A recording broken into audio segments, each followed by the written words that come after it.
Buenas tardes, bienvenidos a la segunda sesión de la mesa de Filosofía del Derecho Privado con las panelistas Guadalupe Martínez Hayes y nuestra amiga de la casa Magdalena Bustos. Bienvenidas, es un gusto coordinar la mesa con ustedes.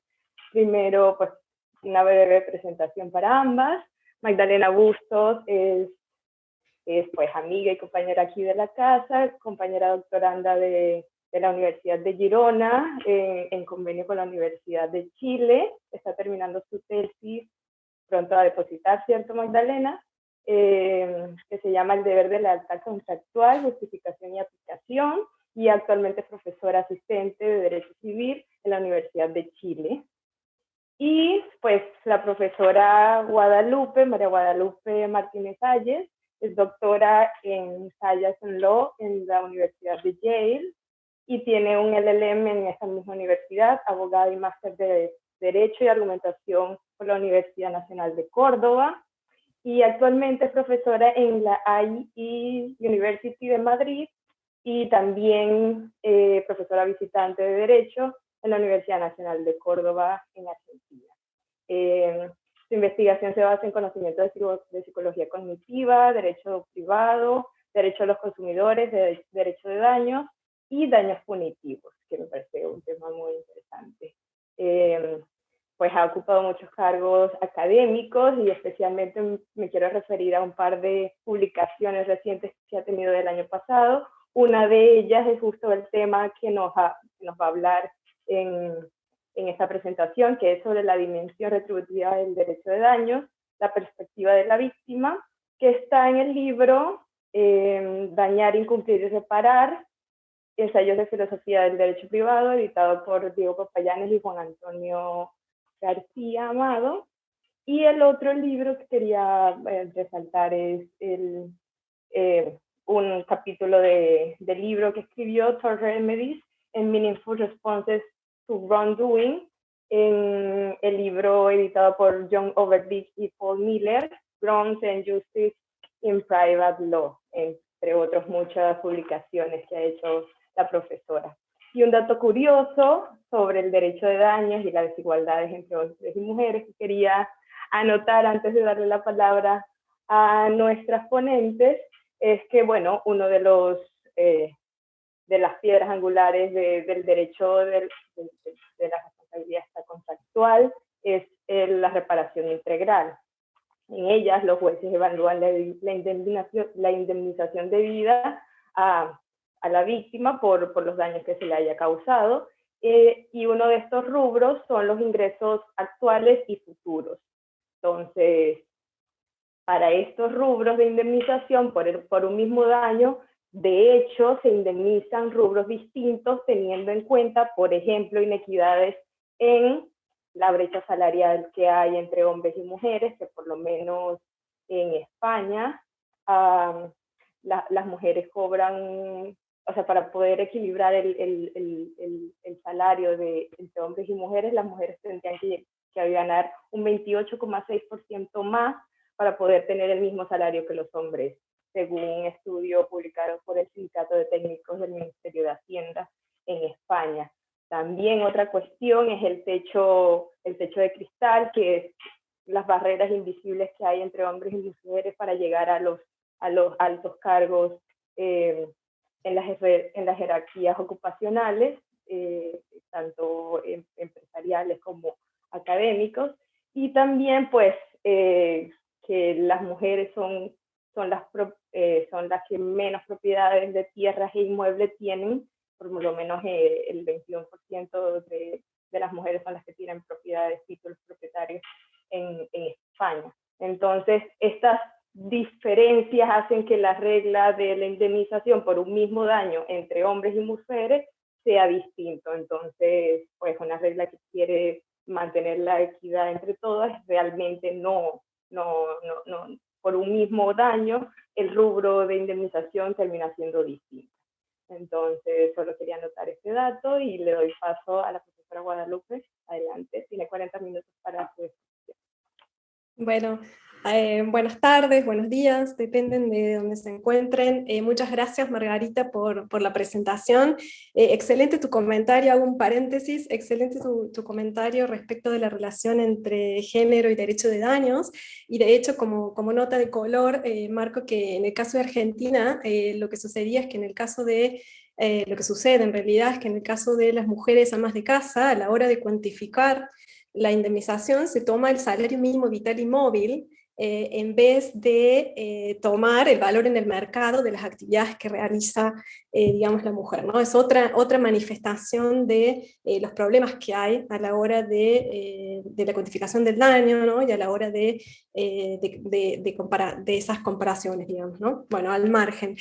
Antes de lo que quería también es agradecer a Magdalena, muchas gracias Magdalena, es un gusto compartir hoy el panel contigo, y también por supuesto quiero agradecer a Carmen Vázquez, a Lorena Ramírez y a las demás integrantes de los grupos de la Universidad de Girona y de la Universidad Pompeu Fabra por la invitación y por la organización de esta nueva y exitosa edición de En Teoría hay Mujeres en Teoría.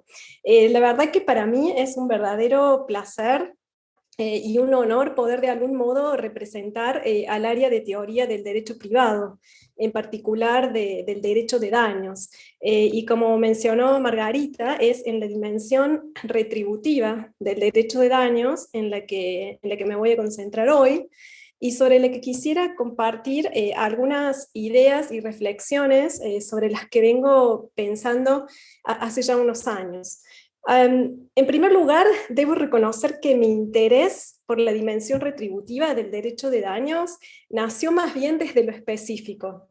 Es decir, el punto de partida de mi reflexión teórica sobre la temática fue más bien mi principal interés en la figura de los daños punitivos, que se venían discutiendo en Argentina desde la década de los 90 y que se terminaron, en este proceso, digamos, se terminaron incorporando en la Ley de Defensa del Consumidor en el 2008, convirtiendo así Argentina en una de las jurisdicciones, digamos, de corte continental, pioneras en la incorporación de la sanción en el derecho privado, en particular en el derecho del consumo.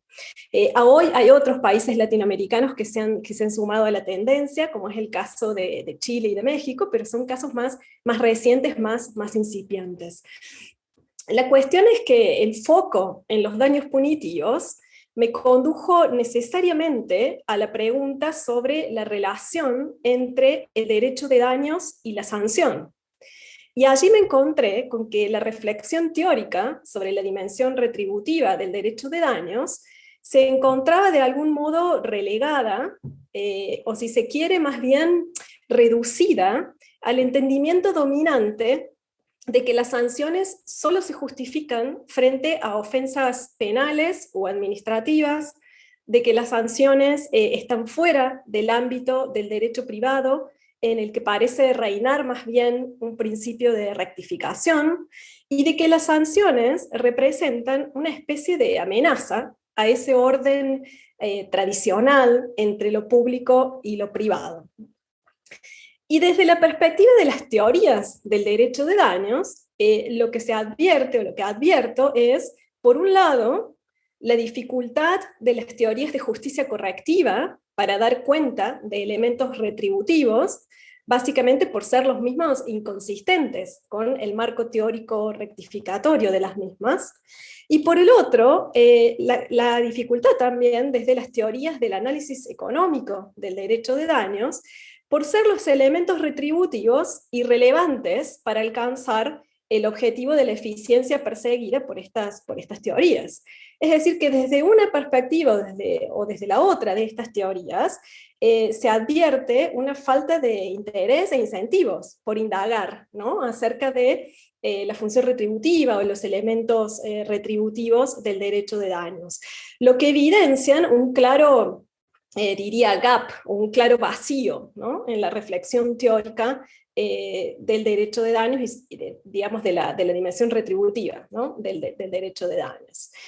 En este contexto, me parece importante como punto de partida entender primero cuál es la fisonomía del moderno derecho de daños, para poder comprender el marco teórico en el que tienen lugar las discusiones sobre la dimensión sancionatoria del derecho de daños en los sistemas continentales.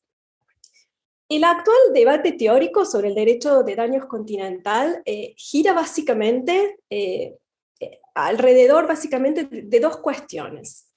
Por un lado, del reconocimiento de la insuficiencia de los marcos teóricos dominantes que entienden al derecho de daños como un mecanismo privado exclusivamente rectificatorio. Y por el otro, de la determinación de bajo qué circunstancias y de qué manera dar cuenta de las dimensiones preventiva o disuasiva, si le quieren denominar, y punitiva o retributiva.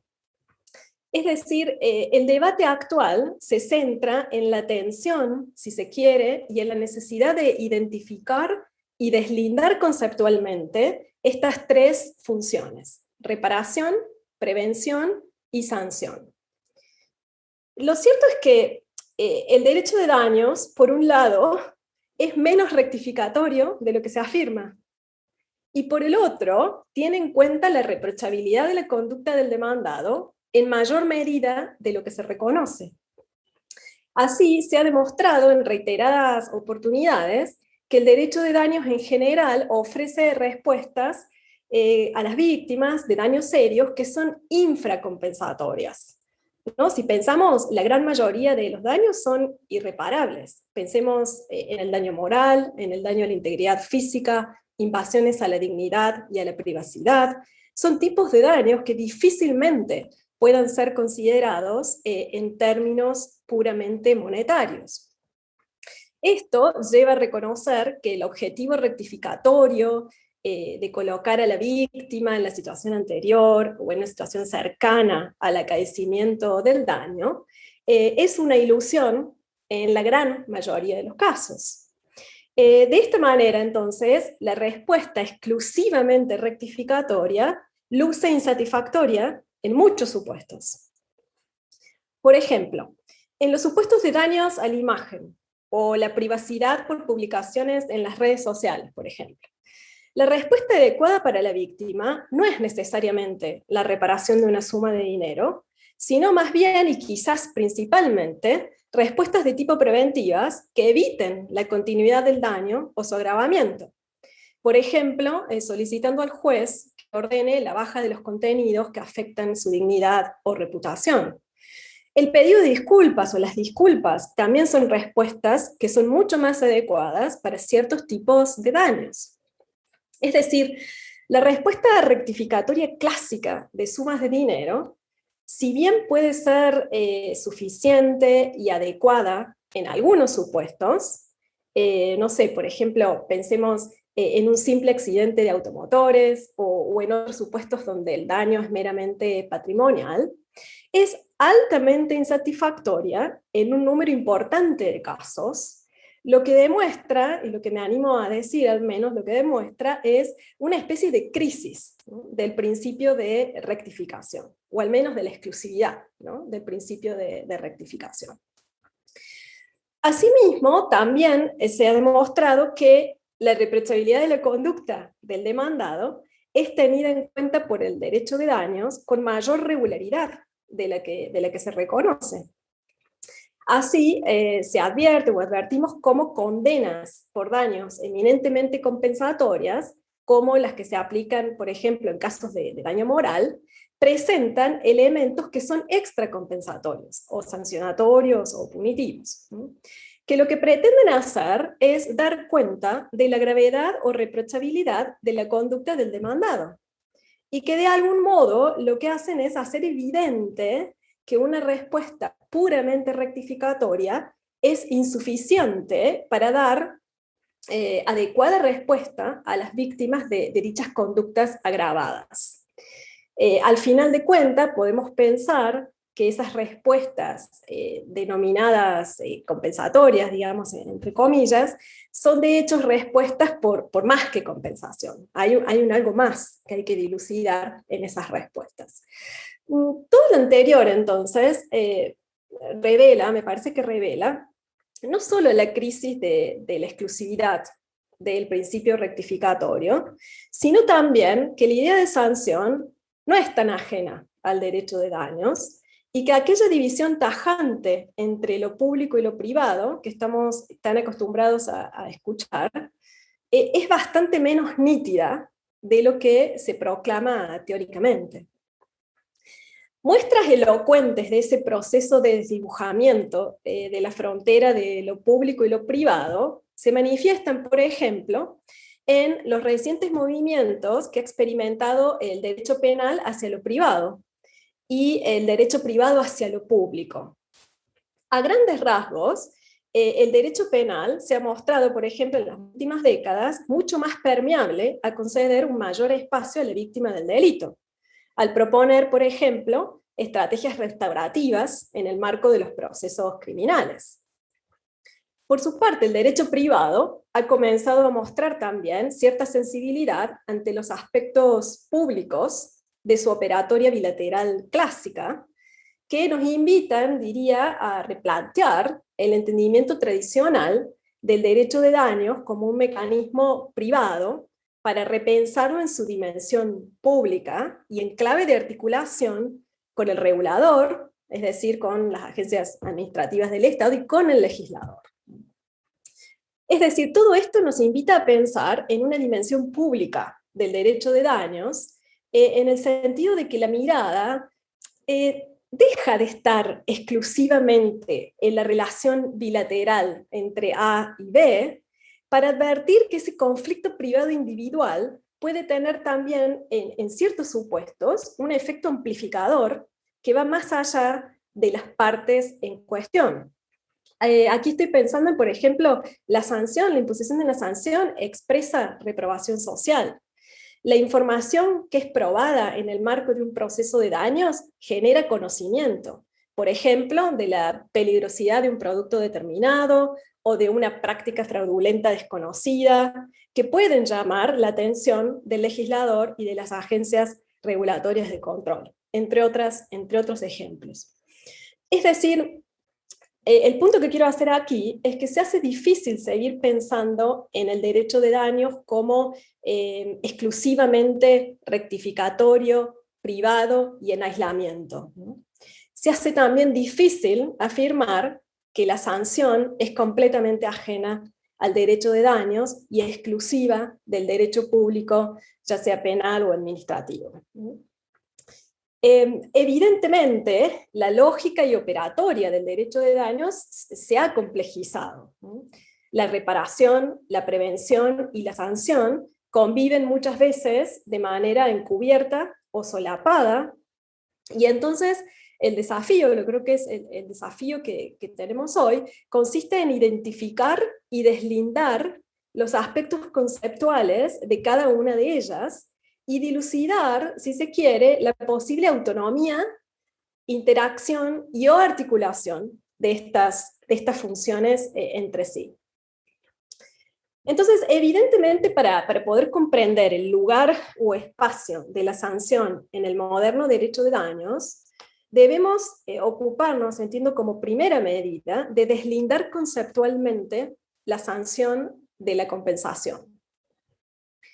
Lo cierto es que los sistemas continentales han ofrecido y siguen ofreciendo resistencia al deslinde conceptual entre sanción y compensación, argumentando que los casos que se pretenden resolver mediante la imposición de sanciones o de daños punitivos ya reciben una respuesta satisfactoria por parte del derecho de daños compensatorio.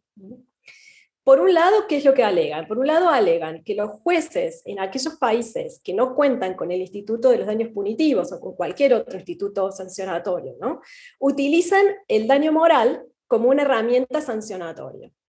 Aunque claro, lo hacen de manera encubierta, detrás de la retórica resarcitoria que es propia del daño moral. Este fenómeno de sancionar bajo velos compensatorios ha sido documentado en varias oportunidades en un gran número de sistemas legales de Europa y América Latina.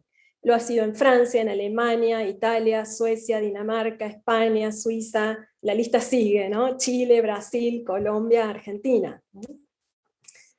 Por el otro lado, también sostienen que en aquellos casos en que la conducta dañosa es particularmente grave, simplemente lo que estaría sucediendo es que se estaría generando un mayor menoscabo moral, lo que sin más redundaría en un mayor daño moral a resarcir. Es decir, habría una especie de relación funcional entre la reprochabilidad de la conducta del demandado y el menoscabo moral en la víctima, agravado por dicha conducta que conduce necesariamente a mayores indemnizaciones resarcitorias. Entonces, alegan en definitiva que la introducción de los daños punitivos o instituciones sancionatorias quizás que no importarían una mayor variación en los montos indemnizatorios que se otorguen al actor en este tipo de supuestos fácticos. O sea, al final del día, la cuenta indemnizatoria final sería la misma y el adicionar daños punitivos podría importar una duplicación indemnizatoria. Bueno, yo creo que el problema de quienes suscriben estas ideas es que en el mejor de los casos solo están pensando o considerando el aspecto cuantitativo de la cuestión.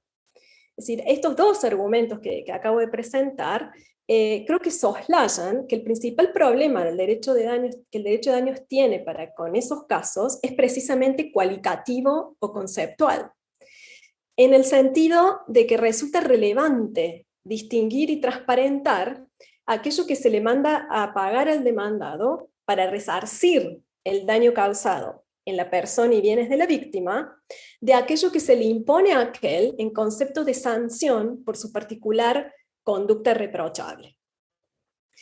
Hay varias razones por las cuales esta distinción, o entiendo que esta distinción cualitativa entre sanción y compensación adquiere vital importancia. Creo que estas dos principales razones, voy a mencionar solo dos aquí, son por un lado la función expresiva de la sanción y por el otro la proporcionalidad de la sanción. Me voy a referir a estos dos aspectos. En cuanto a la función expresiva de la sanción, el punto es que, más allá de los montos de condena en juego, la idea de la función expresiva, la idea expresiva, es de que enviar el mensaje de la conducta que la conducta en cuestión, digamos, es de aquellas que requieren ser sancionadas en virtud de su particular reprochabilidad. De lo contrario, lo que estaríamos haciendo es tratando a esas condenas por daños meramente como el costo o el precio que se paga por desplegar conductas reprochables, en vez de tratarlas como una genuina sanción por la gravedad del comportamiento en particular. Aún en los casos en que los jueces que pretendieran sancionar mediante la imposición de condenas generosas o abultadas por concepto de daño moral, la función expresiva de la sanción quedaría diluida al encontrarse solapada como parte de la cuenta resarcitoria. Es decir, gran parte de la idea de castigar pasa por hacer saber que se está imponiendo una sanción, que se está castigando. Es más, encubriendo la sanción, no solamente estaríamos obstaculizando la valiosa oportunidad de enviar un claro mensaje condenatorio, digamos, de aquellas conductas reprochables que son intolerables porque violan los estándares básicos, digamos, de mutuo respeto y consideración que nos debemos unos a otros en sociedad, sino que también estaríamos clausurando una vía legítima para que la víctima pueda expresar el significado que dicho comportamiento deliberado o reprochable del demandado ha tenido en su vida, ¿no? Y de ese modo reafirmar su valor moral vis a vis el agente dañador. Es decir, esta mirada importa adoptar una mirada más sofisticada, si se quiere, o más texturada de la víctima, ¿no? Del actor privado. Es decir, entender a la víctima o al actor privado como un agente complejo, quien a través de la demanda por daños y en el marco del proceso de daños, crea significado mediante la narrativa individual de su experiencia, de haber sido dañado de manera particularmente reprochable por parte del demandado. Respecto de la segunda razón por la que creo que la distinción entre sanción y compensación adquiere vital importancia, tiene que ver con la proporcionalidad de la sanción. Es decir, a los fines de evaluar la procedencia y la cuantía de los rubros resarcitorios, lo que se debe evaluar es el impacto de la conducta de la demandada en la persona y bienes de la actora, lo cual adquiere un tinte que es subjetivo y que depende de las circunstancias particulares de la víctima en cuestión. Por ejemplo, probablemente no sea el mismo el impacto de la lesión que afecta, no sé, la flexibilidad en un dedo para un pianista profesional que para una profesora de derecho. Por el contrario, en una situación en que los actores también reclaman la imposición de una sanción, el planteo y la prueba de este segundo concepto, o sea, del concepto sancionatorio, se deberían orientar de manera bien diferente. En efecto, la conducta desplegada por la demandada, que es lo que se busca sancionar, resulta objetivamente reprochable, y su sanción debe ser necesariamente evaluada por el juez de manera separada de las características subjetivas de la víctima. Por ejemplo, la conducta del que conduce alcoholizado o enviando mensajes de textos y lesiona a un peatón es objetivamente reprochable, independientemente de si la víctima si el peatón es una persona famosa, rica, pobre o lo que sea, independientemente del impacto subjetivo en la víctima. En cambio, en un sistema en que el daño moral cumple al mismo tiempo funciones resarcitorias y sancionatorias, se produce una confusión problemática en el planteamiento del daño, en su prueba y en la justificación de la condena por parte del juez. Cuando la víctima persigue la imposición de una condena punitiva, el proceso de daños debe reorientarse hacia la identificación de la gravedad de la conducta del demandado. Esto es lo que representa lo que se llama el aspecto cualitativo de la sanción. Una vez que determinamos que la conducta del demandado es de aquellas que es merecedora de sanción, el juez debe determinar la cuantía de la condena punitiva en proporción directa a la seriedad de la ofensa. Esto es lo que es el aspecto cuantitativo de la sanción. Lo cierto es que cualquier sanción impuesta por el Estado, ya sea a través de la operatoria del derecho penal o de la operatoria del derecho de daños, debe ser proporcional a la gravedad de la conducta que se sanciona. Con esto lo que quiero marcar es que la pretendida respuesta compensatoria, es decir, esto de sancionar bajo velos compensatorios, es entonces inconsistente con los requisitos de proporcionalidad exigidos para la imposición de sanciones, porque es incapaz de dar cuenta de los referidos aspectos cualitativo, o sea, la gravedad de la conducta, y cuantitativo, es decir, la proporcionalidad de la sanción con la gravedad de la conducta. Ciertamente, el clásico proceso de daños en estos casos deberá rediseñarse para poder canalizar apropiadamente aquellas demandas de imposición de sanciones, ¿no? Cuestiones de castigo múltiple, de ne bis in idem, la necesidad de introducir estándares de prueba más estrictos, estas cuestiones deben ser analizadas. Es decir, que una reforma o rediseño de las reglas procesales civiles debe de acompañar de algún modo la decisión o la discusión sobre la incorporación de la sanción en el ámbito del derecho privado. En este contexto, la propuesta es que para poder avanzar en la reflexión teórica sobre el rol de la retribución en el derecho de daños, debemos, en primer lugar, abandonar el apego a una distinción dogmática y rígida entre derecho público y derecho privado. En segundo lugar, abandonar el foco predominante o exclusivo en el agente que despliega la conducta merecedora de sanción. Y en tercer lugar, y que es, diría, el centro, digamos, de mi propuesta, comenzar a considerar y dar cuenta de las motivaciones retributivas de la víctima, que es la que demanda la imposición de la sanción en primer lugar. Es decir, se ha demostrado que cuando la conducta desplegada por el agente dañador es particularmente reprochable o humillante, la víctima exige un algo más para remediar el daño causado. Es decir, las víctimas de conductas deliberadas que han sufrido un daño grave en su autonomía individual, en su integridad física, en su dignidad, en su privacidad, exigen respuestas del derecho de daños que exceden la estricta rectificación del daño causado. Diría que exigen respuestas que que sean capaces de capturar el significado que el evento dañoso ha tenido en sus vidas. La retribución en sí, en principio, no se preocupa, lógicamente, por la rectificación del daño causado a la víctima, ¿no?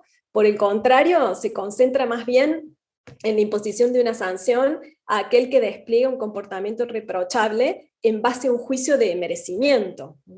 La idea básica subyacente es que aquellos agentes que despliegan conductas reprochables deben ser castigados porque así lo merecen.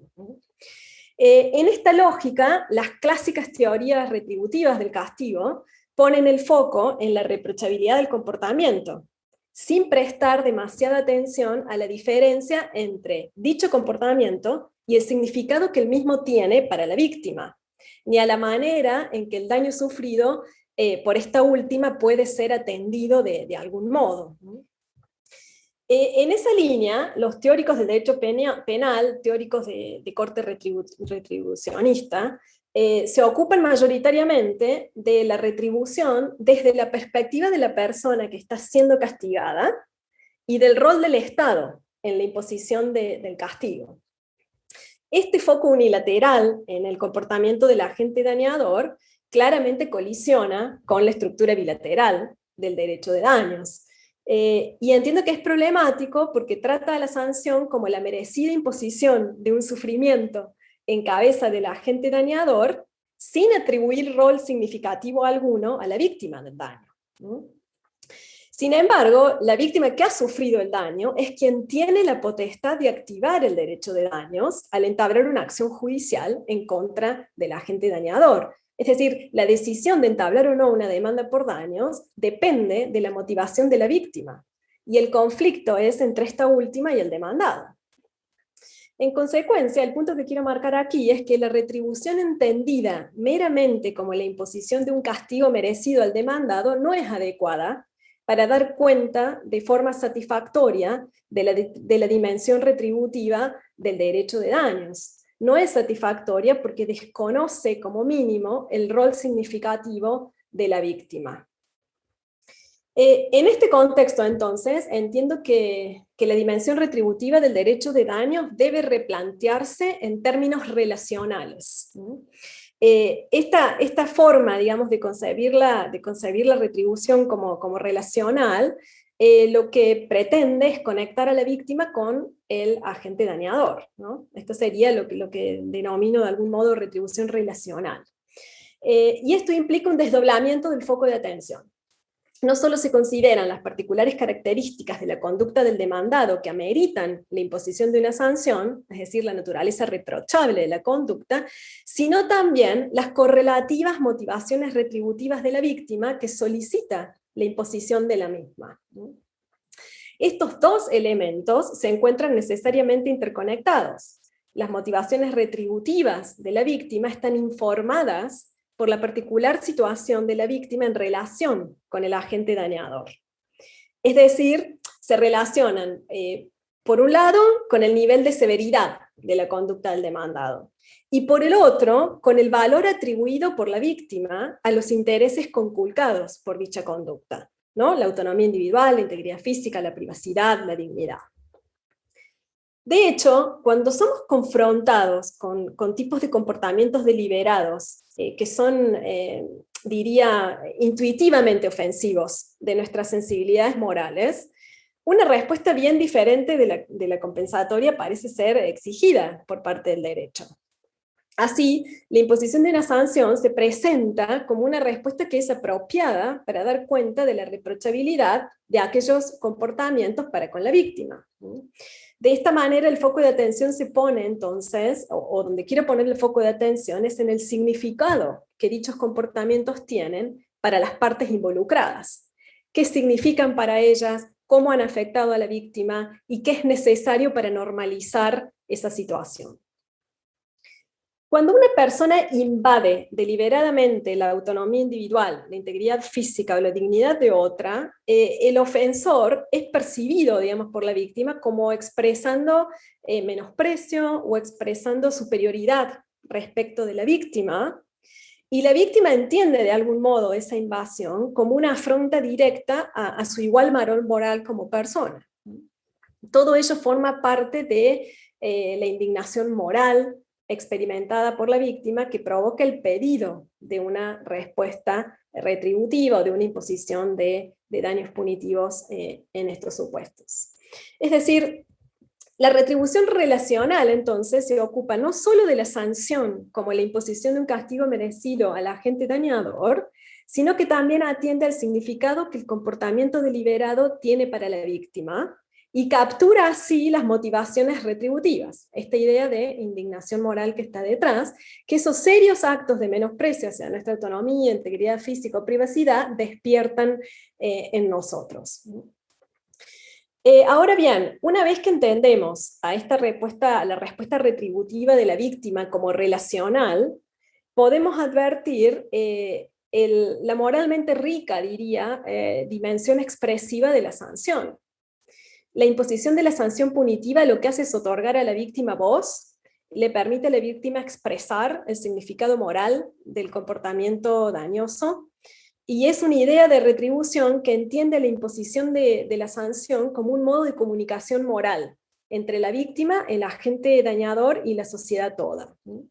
La idea es que la víctima entiende a la sanción como un vehículo para expresar al demandado que es merecedora de igual respeto y consideración moral, y a la comunidad toda de que la conducta del demandado es desaprobada y está sujeta a condenación moral porque viola el entendimiento básico de la manera en que debemos tratarnos unos a otros, el mutuo respeto, digamos, y consideración. Entonces, visto desde estas perspectivas, los daños punitivos o las sanciones en el derecho privado son entendidas como una forma apropiada de respuesta, digamos. Y el proceso de daños puede ser concebido como un medio legítimo o un vehículo legítimo para la expresión de dichos valores. Bueno, se advierte entonces cómo para entender la dimensión retributiva del derecho de daños es necesario primero superar la miopía que produce el foco unilateral en la reprochabilidad de la conducta del demandado y movernos hacia una mirada más integradora del conflicto, que sea capaz de capturar el rico valor moral de las motivaciones retributivas de las víctimas que solicitan activamente la imposición de la sanción. La principal idea subyacente es que como comunidad deberíamos interesarnos más por dilucidar cómo los daños punitivos o las sanciones en derecho privado pueden ayudarnos a expresar nuestros valores y creencias sobre el mutuo respeto y consideración del otro que deseamos en nuestra sociedad, y cómo el fuerte rechazo de dichas conductas dice algo acerca del significado y el valor moral que cada uno de los miembros de nuestra sociedad tiene representados en la víctima. En esta lógica, la exploración de las motivaciones retributivas de las víctimas que reclaman a través del litigio civil la imposición de daños punitivos nos permitirá empezar a capturar la dimensión retributiva del derecho de daños. Básicamente, la idea es que la compensación y la sanción son respuestas relacionales bien diferentes a algo que nos ha sucedido, y entonces tiene sentido preguntarnos por las motivaciones que autentican o dan sentido a esos distintos pedidos de respuesta por parte de las víctimas. Y aquí me quedo, muchas gracias. Hasta aquí llego. Muchas gracias. Muchas gracias, Guadalupe. Ahora, Magdalena, tienes 20 minutos para la exposición, y quiero resaltar ahora que los participantes que no tienen acceso a cámara, por favor nos pongan sus preguntas en la sección donde dice preguntas y respuestas. Ahí las anotaremos y después las leeré. Pues tu tiempo, Magdalena. Adelante. Muchas gracias, Margarita, por la presentación. Saludo a todas y todos. Muy buenas tardes o muy buenos días, dependiendo del lugar del mundo en el que se encuentren. Es para mí realmente un honor y me conmueve ser convocada y ser invitada en este congreso tan necesario no solamente para la academia, no solamente para la discusión, sino que también para visibilizar el trabajo que distintas mujeres extremadamente capaces, hábiles, inteligentes y destacadas ejercen en sus actividades cotidianas como académicas y como profesionales. Es realmente para mí un honor estar en esta oportunidad invitada en este congreso y en particular a comentar el trabajo efectuado por Guadalupe. Desde ya felicitar a Guadalupe por su presentación y por el material que tuve la oportunidad de leer. Es un tema extremadamente complejo y extremadamente desafiante y que de alguna forma viene a, vamos a decirlo en términos coloquiales, a sacar roncha a ciertos paradigmas que se encuentran de forma más, o no sé si unánimemente aceptadas, pero comúnmente aceptadas desde el ámbito del derecho privado. Guadalupe, en su ponencia, ella trabaja dos ideas centrales y en base a esas dos ideas centrales es que va mi comentario. En primer lugar, ella critica las posturas que rechazan las consideraciones punitivas del derecho de daño y argumenta que una dimensión retributiva del derecho de daños debe entenderse en términos relacionales, en especial consideración con las conductas particulares de la gente que causa el daño con las motivaciones retributivas del derecho de la víctima.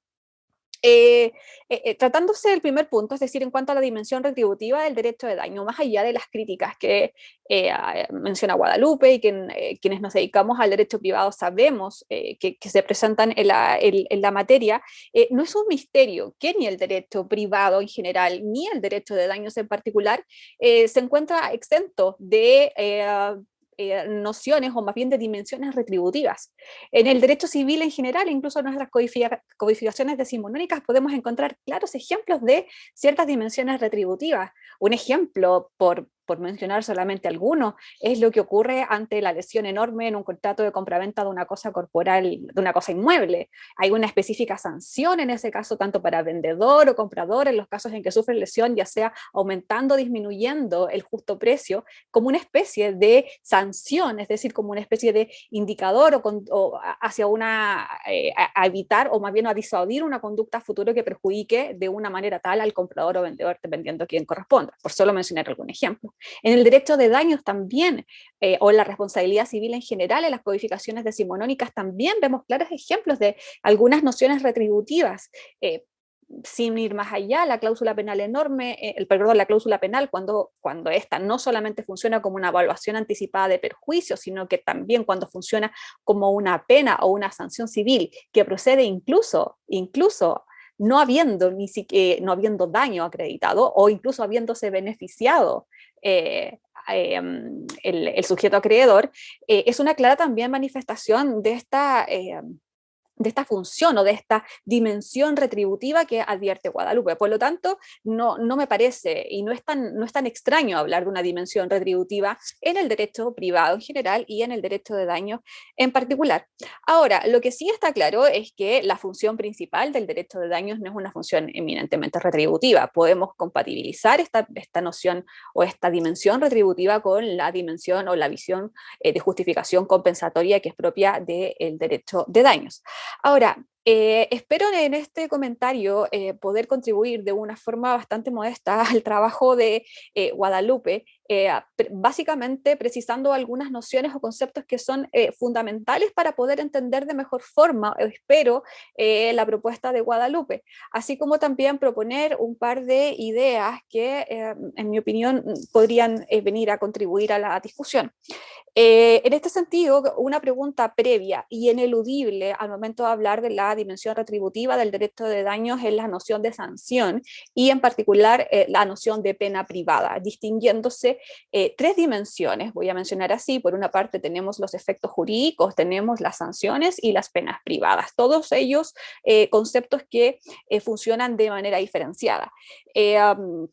lamentablemente, desde el ámbito del derecho civil en muy particular, al menos en Chile, la discusión sobre las sanciones de carácter civil es bastante escasa, es bastante reducida. Tanto así que si uno, por ejemplo, se pone a hojear los manuales clásicos de derecho civil, nos encontramos con una clara confusión entre la idea de sanción y la idea de efecto jurídico ante X realización o X conducta. Por ejemplo, por solamente mencionarles algo para poder contextualizar, no son pocos los autores en Chile que identifican las sanciones civiles con los efectos jurídicos, por ejemplo, nulidad, inexistencia, o sea, frente a la falta de requisitos de validez de un acto jurídico, asimilan la noción de sanción, conociéndose como sanciones civiles, la nulidad o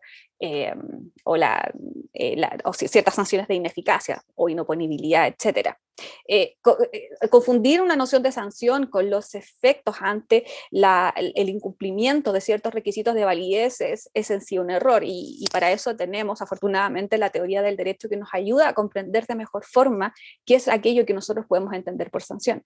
Por supuesto que no puedo extenderme muchísimo en esta idea de sanción y en su relación con la pena, por lo tanto voy a utilizar una noción que en mi opinión es bastante amplia, sin perjuicio que puede estar sujeto a discusión, de sanción, entendiéndolo como una reacción, o sea, una posibilidad de una reacción coactiva que surge como consecuencia de la infracción de normas que imponen un deber de conducta. Bajo esa lógica, desde el derecho privado, sanción es o podría ser tanto la acción de ejecución en especie, la indemnización de perjuicios, por solo mencionar alguna. Ahora, en cuanto a la pena propiamente tal, o a la sanción civil entendida como pena, Belén Casado vincula, y es el concepto, al menos el único concepto de sanción civil que he encontrado que me merece una especial atención, vincula la idea de sanción civil con la idea de pena privada. Y ella entiende que es aquella que excede o está por encima de los daños que deben ser resarcidos a la víctima como consecuencia de la infracción a una norma, y que establece un deber de conducta, y que va acompañada con una finalidad preventiva. Es muy en sintonía a lo que mencionaba Guadalupe en su exposición. Bajo esta óptica serían sanciones o penas privadas, prefiero el término, para el derecho privado, la pérdida de derechos, la indemnización de perjuicios en ciertos casos, o la cláusula penal en su función punitiva. Ahora, claro está que bajo esta distinción conceptual, no toda sanción civil importa necesariamente una pena civil. La pena vendría a ser una especie de sanción. Por ejemplo, en el caso de la ejecución forzada o la ejecución en especie, no necesariamente importa una pena en el derecho punitivo como incentivo a la no realización de una determinada conducta. Por el contrario, claro, la pena va asociada a una finalidad de desalentar para el futuro la realización de una determinada conducta, ya sea con fines preventivos generales o con fines preventivos especiales. Ahora, precisada brevemente esta noción de pena civil o de sanción civil como pena, podemos ahora entrar en la discusión de la dimensión retributiva del derecho de daños y su carácter relacional. Esto es en sí un desafío y es tremendamente complejo lo que realiza Guadalupe, porque pues, si la pena civil se caracteriza por una función preventiva especial o preventivo general, entonces, ¿cómo justificamos que ella tenga un carácter relacional? Sin ir más lejos, a propósito de lo que mencionaba Guadalupe, en la legislación argentina y también presente en la legislación chilena sobre los daños punitivos presentes en el derecho del consumo, si bien estos existen y es una posibilidad para quien ha sido infringido en sus derechos como consumidor e iniciar de forma conjunta a la acción de reparación, es decir, la acción de indemnización de perjuicios, una querella infraccional, con la finalidad de que se sancione al proveedor de un servicio y que ha infringido la ley de protección al consumidor, tanto a la indemnización de los perjuicios, es decir, a compensar los daños causados, como que se le imponga una pena, una sanción o una multa. Esa multa, al menos en el caso chileno, va en beneficio fiscal, no va en beneficio de la víctima que ha sufrido el daño. Por lo tanto, si es que la finalidad de la sanción desde el punto de vista del derecho de daños se ve desde el punto de vista exclusivo del reproche hacia la conducta que se considera como un disvalor de parte de la gente, no necesariamente o no es fácil realizar el match o la relación con la atribución que tiene la víctima para poder ser ella la beneficiaria de este monto. Y por lo tanto, el desafío se encuentra tal y como lo expone Guadalupe en la posibilidad de justificar la dimensión retributiva del derecho de daños desde la perspectiva de la víctima, en la generalidad de los casos en los cuales la condena punitiva se fundamenta en un justo castigo, entre comillas, que merece la gente ante el daño causado y ante la indignación moral experimentada por la víctima del daño sufrido. Esto es una mezcla, vamos a decir, perfecta entre el reproche hacia la conducta del autor y, por otro lado, cuál es el mérito de la víctima para poder ser beneficiaria de este mayor o de este algo más a lo que se refiere Guadalupe. Esto implica no solamente podemos advertir la complejidad que ya les mencionaba, que es lo que ocurre a propósito de los daños punitivos en materia del derecho al consumidor, en el que el beneficiario, vamos a decir, de ese algo más no es la víctima, sino que también a propósito de la identificación de una justificación que nos permita atribuir el desplazamiento patrimonial desde aquel que o desde aquel a quien se le reprocha en su conducta y la víctima en sí. El derecho en sí, y desde los principios más básicos que justifican el derecho privado, como el repudio, el enriquecimiento injustificado, necesita siempre de la justificación para poder efectuar o justificar este desplazamiento patrimonial. En términos sencillos, la víctima tiene que tener una justa causa que le permita a ella no solamente ser destinatario o, vamos a decir, recibir la compensación, sino que también recibir o ser beneficiaria de este algo más que ha sido, que debe retribuir a aquel que ha causado el daño. En mi opinión, hay dos formas de justificar el carácter relacional de la dimensión retributiva del derecho de daños que propone Guadalupe, enmarcándonos, por supuesto, que siempre dentro del marco del derecho de daños, ¿sí? y de sus principios y características propias. Una de estas primeras opciones sería establecer desde el punto de vista causal la necesidad de reparar, como un tipo especial de daño lo que la autora denomina indignación moral, el que perfectamente podría tener una naturaleza patrimonial o extrapatrimonial. En la medida en que la indignación moral pasa a ser una especie de daño indemnizable distinto de la reparación de aquellos daños que pasarían a funcionar como parte de la compensación, es posible identificar en esta indignación moral ese algo más que puede ser y que encuentra una razonable proporción con la conducta o la conducta agravada, grave, o con la conducta que constituye un disvalor efectuada por el agente que causa el daño. Una segunda opción, y que me gusta un poco más, es sancionar especialmente la conducta que constituye el disvalor de acción y que viene dada por una conducta dolosa o intencional que le permita al juez sancionar a la gente por los daños causados, que este ha causado, más allá de aquellos que normalmente son indemnizables. Esto es más allá de los daños que son previsibles.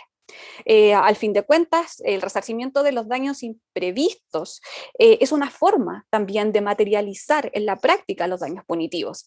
Acá hay una cita de Rogers que me gusta mucho y la voy a comentar, que es que la gente malvada es peor que la gente descuidada, y eso no lo podemos olvidar.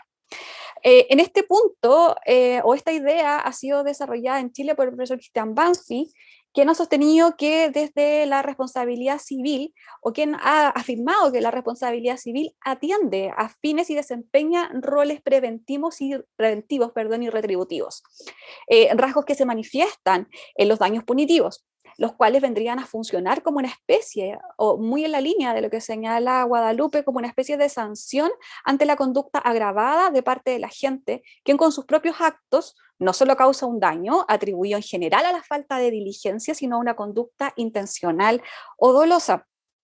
Ahora, la forma en que se materializan estos daños para el autor, como daños punitivos en el derecho de daño, se encuentra centrada o ese algo más vendría dado por la extensión del daño.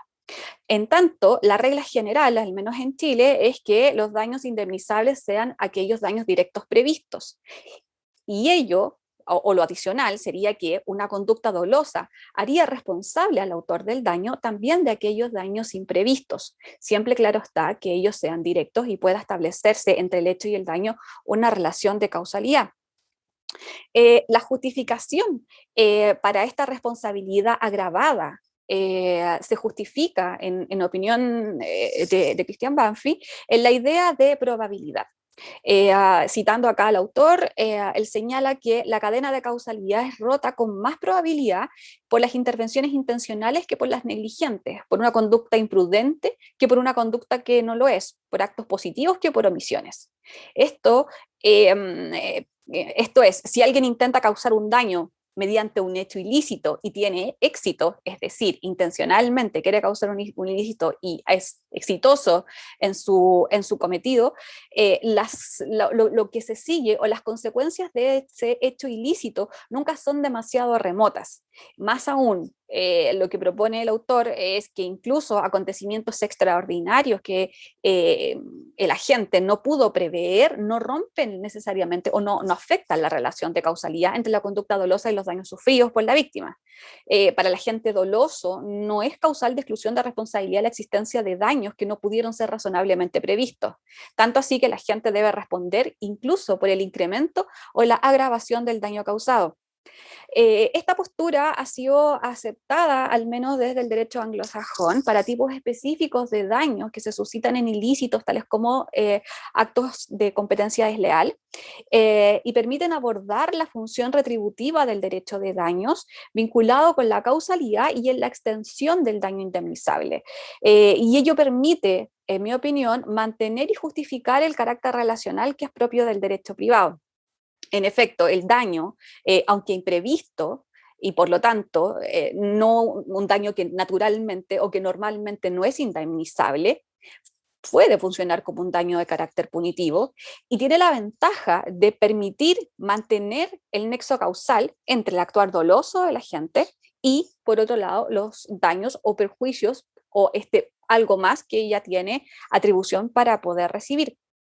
Esto es, permite justificar, mantiene el nexo de causalidad con el actuar doloso de la gente y justifica que sea la víctima de ese daño quien reciba esta retribución por el perjuicio la compensación por el perjuicio que se le ha causado y la retribución por este mal adicional o en relación al reproche de la conducta por parte del autor. En este sentido, sería equivalente este daño punitivo en cuanto a la extensión del daño a una especie de sanción ante el disvalor de la conducta dolosa efectuada por el agente en beneficio de la víctima del daño.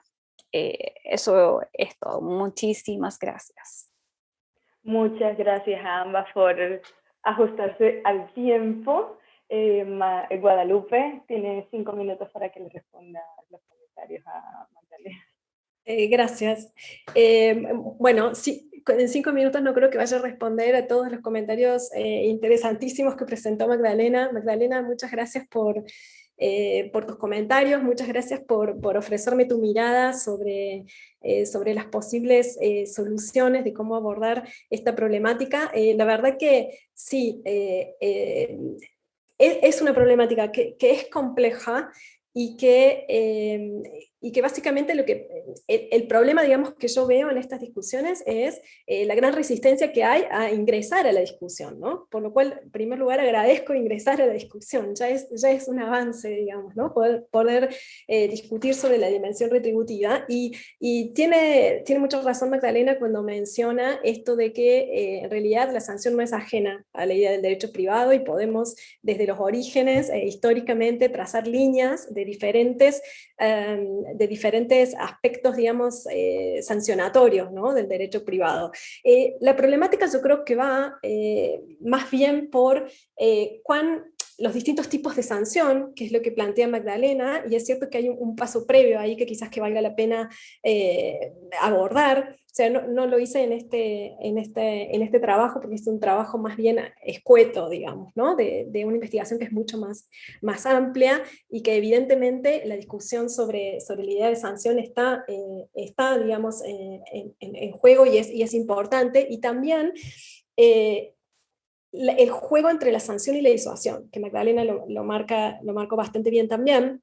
Y ahí hay una cierta ambigüedad también en las ideas de sanción y las ideas de disuasión, y cómo la sanción y la disuasión se interrelacionan, y evidentemente estas dos ideas están interconectadas, ¿no? Y no podemos discernir hasta dónde llega una y cuándo empieza la otra, ¿no? Y ahí hay toda una discusión también interesante en este sentido. ¿Cuál va a ser esa relación entre sanción y disuasión? Que creo que un poco está en el marco de este concepto de pena privada que traía Magdalena, ¿no? Busca la interacción entre estas dos dimensiones, digamos, ¿no? De la sanción, con lo cual no es solo la sanción, sino también el efecto disuasivo de la sanción y el juego de las mismas, ¿no? Y eso sí también es un aspecto importante.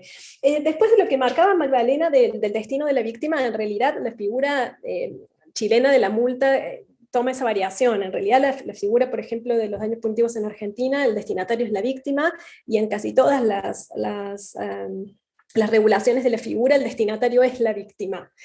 Básicamente esa es la idea, digamos, justificado desde distintas miradas, se entiende de manera distinta cuál es el rol de la víctima, pero la idea es que el destinatario sea la víctima. Pero de todos modos yo creo que esa es una cuestión de diseño institucional en todo caso, digamos, ¿no? Podemos dejar, digamos, eso de lado y pensar en cómo queremos dar cuenta en un sistema jurídico determinado de la dimensión retributiva del derecho de daños o no, digamos, ¿no? Que es una discusión que entiendo que es más de diseño institucional. Después de tu segunda propuesta, te diría que estoy más con la primera, ¿no? Que es básicamente lo que la propuesta es entender que la indignación moral es un interés relevante protegido, digamos, ¿no? Y creo que mi investigación va más bien en esa línea, y simplemente acá digo una de las razones por las cuales estaría más a favor de esa propuesta que de la propuesta de tratar de enmarcar al algo más o conceptos de causalidad o en conceptos de extensión del resarcimiento, que es lo que planteas en tu segunda mirada, y es básicamente porque la segunda propuesta, que también va bastante en línea con los daños agravados, ¿no? del derecho inglés también, la segunda propuesta asume que la sanción es accesoria a la compensación. Y yo no sé si estoy tan convencida de eso, en el sentido que estoy pensando en una función o una idea de autonomía de la sanción como una función del derecho de daños, ¿no? De la dimensión retributiva, sanción como autónoma. Por eso es que no estoy pensando en esa idea, digamos, de extensión del resarcimiento, de buscar encajar ese algo más en una visión de la compensación. Es decir, estoy tratando de salirme de las propuestas expansivas de la compensación para dar cuenta de la sanción, ¿no? Esto es un poco la idea. Y después porque el punto de partida que me llamó la atención y que me llevó a reflexionar sobre esto es advertir que se sanciona bajo los marcos compensatorios, ¿no? Que en el de daño moral lo que hacemos en la práctica, lo que se hace en la práctica es introducir ese algo más de manera encubierta. Entonces ahí a mí lo que me preocupa, digamos, en ese contexto es, bueno, si vamos a aplicar sanciones de algún tipo, transparentémoslo, démosle el espacio que hay que darle y tratémoslas como tales, ¿no?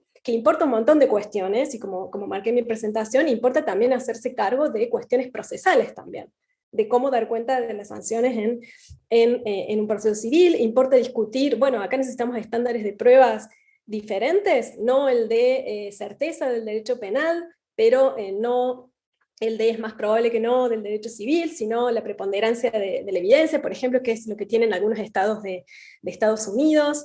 Es decir, hay muchas discusiones que tienen que ver con cómo poner en marcha, digamos, las sanciones, y sobre todo con la proporcionalidad, que me parece que es relevante cuando estamos hablando de sanciones, y la expresión también. Es Si lo hacemos dentro del marco de una extensión o una expansión de la compensación, nos perdemos esa distinción de que hasta qué punto estamos reparando y hasta qué punto estamos mandando el mensaje de que hay conductas, que no todas las conductas son equivalentes o fungibles, sino que hay conductas que son más graves que otras, digamos, ¿no? Y creo que el derecho de daños puede dar cuenta de esa gravedad. Bueno, creo que aquí cierro para poder dar espacio. Excelentes tus comentarios, Magdalena, tomé nota y nada, serán pensados y vueltos a pensar en el avance de esta investigación que es en progreso. Gracias. Bueno, muchas gracias a ambas. Y ahora abrimos paso a las preguntas. Ya tenemos algunas preguntas pedidas. Primero, Jordi, tienes la palabra.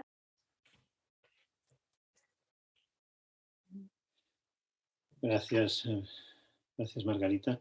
En primer lugar, bueno, gracias a las dos panelistas, a Guadalupe y a Magdalena. Me gustó mucho. Y me resulta muy atractivo esta idea de repensar los límites entre el derecho privado y el derecho público y el derecho civil, el de la responsabilidad civil también, y el derecho penal. Tanto desde el punto de vista sustantivo como desde el punto de vista procesal. No está exento de problemas, desde luego, señalaré algunos, pero me parece tremendamente necesario repensar esos límites. Y la propuesta me parece muy, muy interesante. 4 comentarios específicos quisiera hacer sobre temas, los 2 primeros vinculados y los otros 2 no tanto. Los 2 primeros tienen que ver con algo que mencionaste, Guadalupe, y que además me pareció también muy interesante que mencionaras, que es la cuestión sobre los estándares de prueba. Pero tú lo mirabas desde el derecho civil y yo voy a proponerte en el primer comentario que lo miremos desde el derecho penal. Es decir, en esa unión, o mejor dicho, en ese tránsito ya no categorial, sino gradual entre la responsabilidad penal y la responsabilidad civil, uno podría mirar desde un extremo del péndulo desde el otro, voy a proponer mirarlo desde el penal. Uno de los problemas que creo que se están generando también en el ámbito penal en materia de estándares de prueba es cuando el estándar de prueba es muy elevado, nunca la certeza, porque certezas objetivas no existen, no tendría sentido, pero formulémoslo como lo formulemos, un estándar de prueba elevado, en circunstancias, por ejemplo, de altas dificultades probatorias. Pensando fácil, para poner un ejemplo fácil, caso de ciertos delitos sexuales, como pueden ser una violación, un abuso sexual. En esos casos tenemos un juego muchas veces de todo o nada. Es decir, o alcanzamos ese estándar y entonces sancionamos al acusado y reparamos a la víctima vía responsabilidad civil derivada de delito, o bien ni una cosa ni la otra. Es verdad que tanto la jurisprudencia, desde luego la anglosajona, pero también la jurisprudencia española y en buena parte de los países de civil law, prevé perfectamente que se pueda iniciar un procedimiento de responsabilidad civil por daños, incluso respecto de un absuelto penal. Esto está expresamente previsto, pero es una vía prácticamente no utilizada. Los abogados desconocen totalmente esta posibilidad. En las facultades de Derecho creo que no se enseña esta cuestión. Hay sentencias del Tribunal Supremo Español desde el año 92 expresamente reconociendo esta posibilidad. Ahora, ¿podríamos diseñar un procedimiento en el cual tuviéramos una responsabilidad penal juzgable con un estándar de prueba tan elevado como queramos, pero también una responsabilidad civil que incluso se pudiera dirimir en el propio procedimiento penal? sin necesidad de iniciar otro procedimiento, lo que tiene unos costes muy significativos, no solo económicos, una responsabilidad civil juzgable con un estándar de prueba más bajo. De tal manera que uno pudiera al absuelto penalmente condenarlo civilmente por responsabilidad civil, que ahora habría que juzgar si es solo, y nos quedaría abierta la cuestión de si es solo reparadora o también sancionadora, pero sancionadora civil. Bueno, el juego de los estándares de prueba me parece que podría evitar perfectamente ese juego perverso del todo o nada, donde a la víctima, digamos, el estándar de prueba está muy alto porque queremos proteger de las falsas condenas a los acusados inocentes, pero en realidad haciendo cargar sobre las espaldas de las víctimas una alta probabilidad de culpables absueltos y por tanto de víctimas no reparadas. Bueno, ese juego me parece que es interesante de repensar en esa misma línea de acercar esas dos dimensiones de la responsabilidad civil y penal. Segunda cuestión, más rápidamente, el estándar de prueba, continúo con tema de estándar de prueba, que tú lo has señalado y has dicho, bueno, si incorporamos la idea de la retribución en la responsabilidad civil, quizás habría que empezar a pensar también en sus efectos procesales, y entonces en términos, entre otros, de estándares de prueba.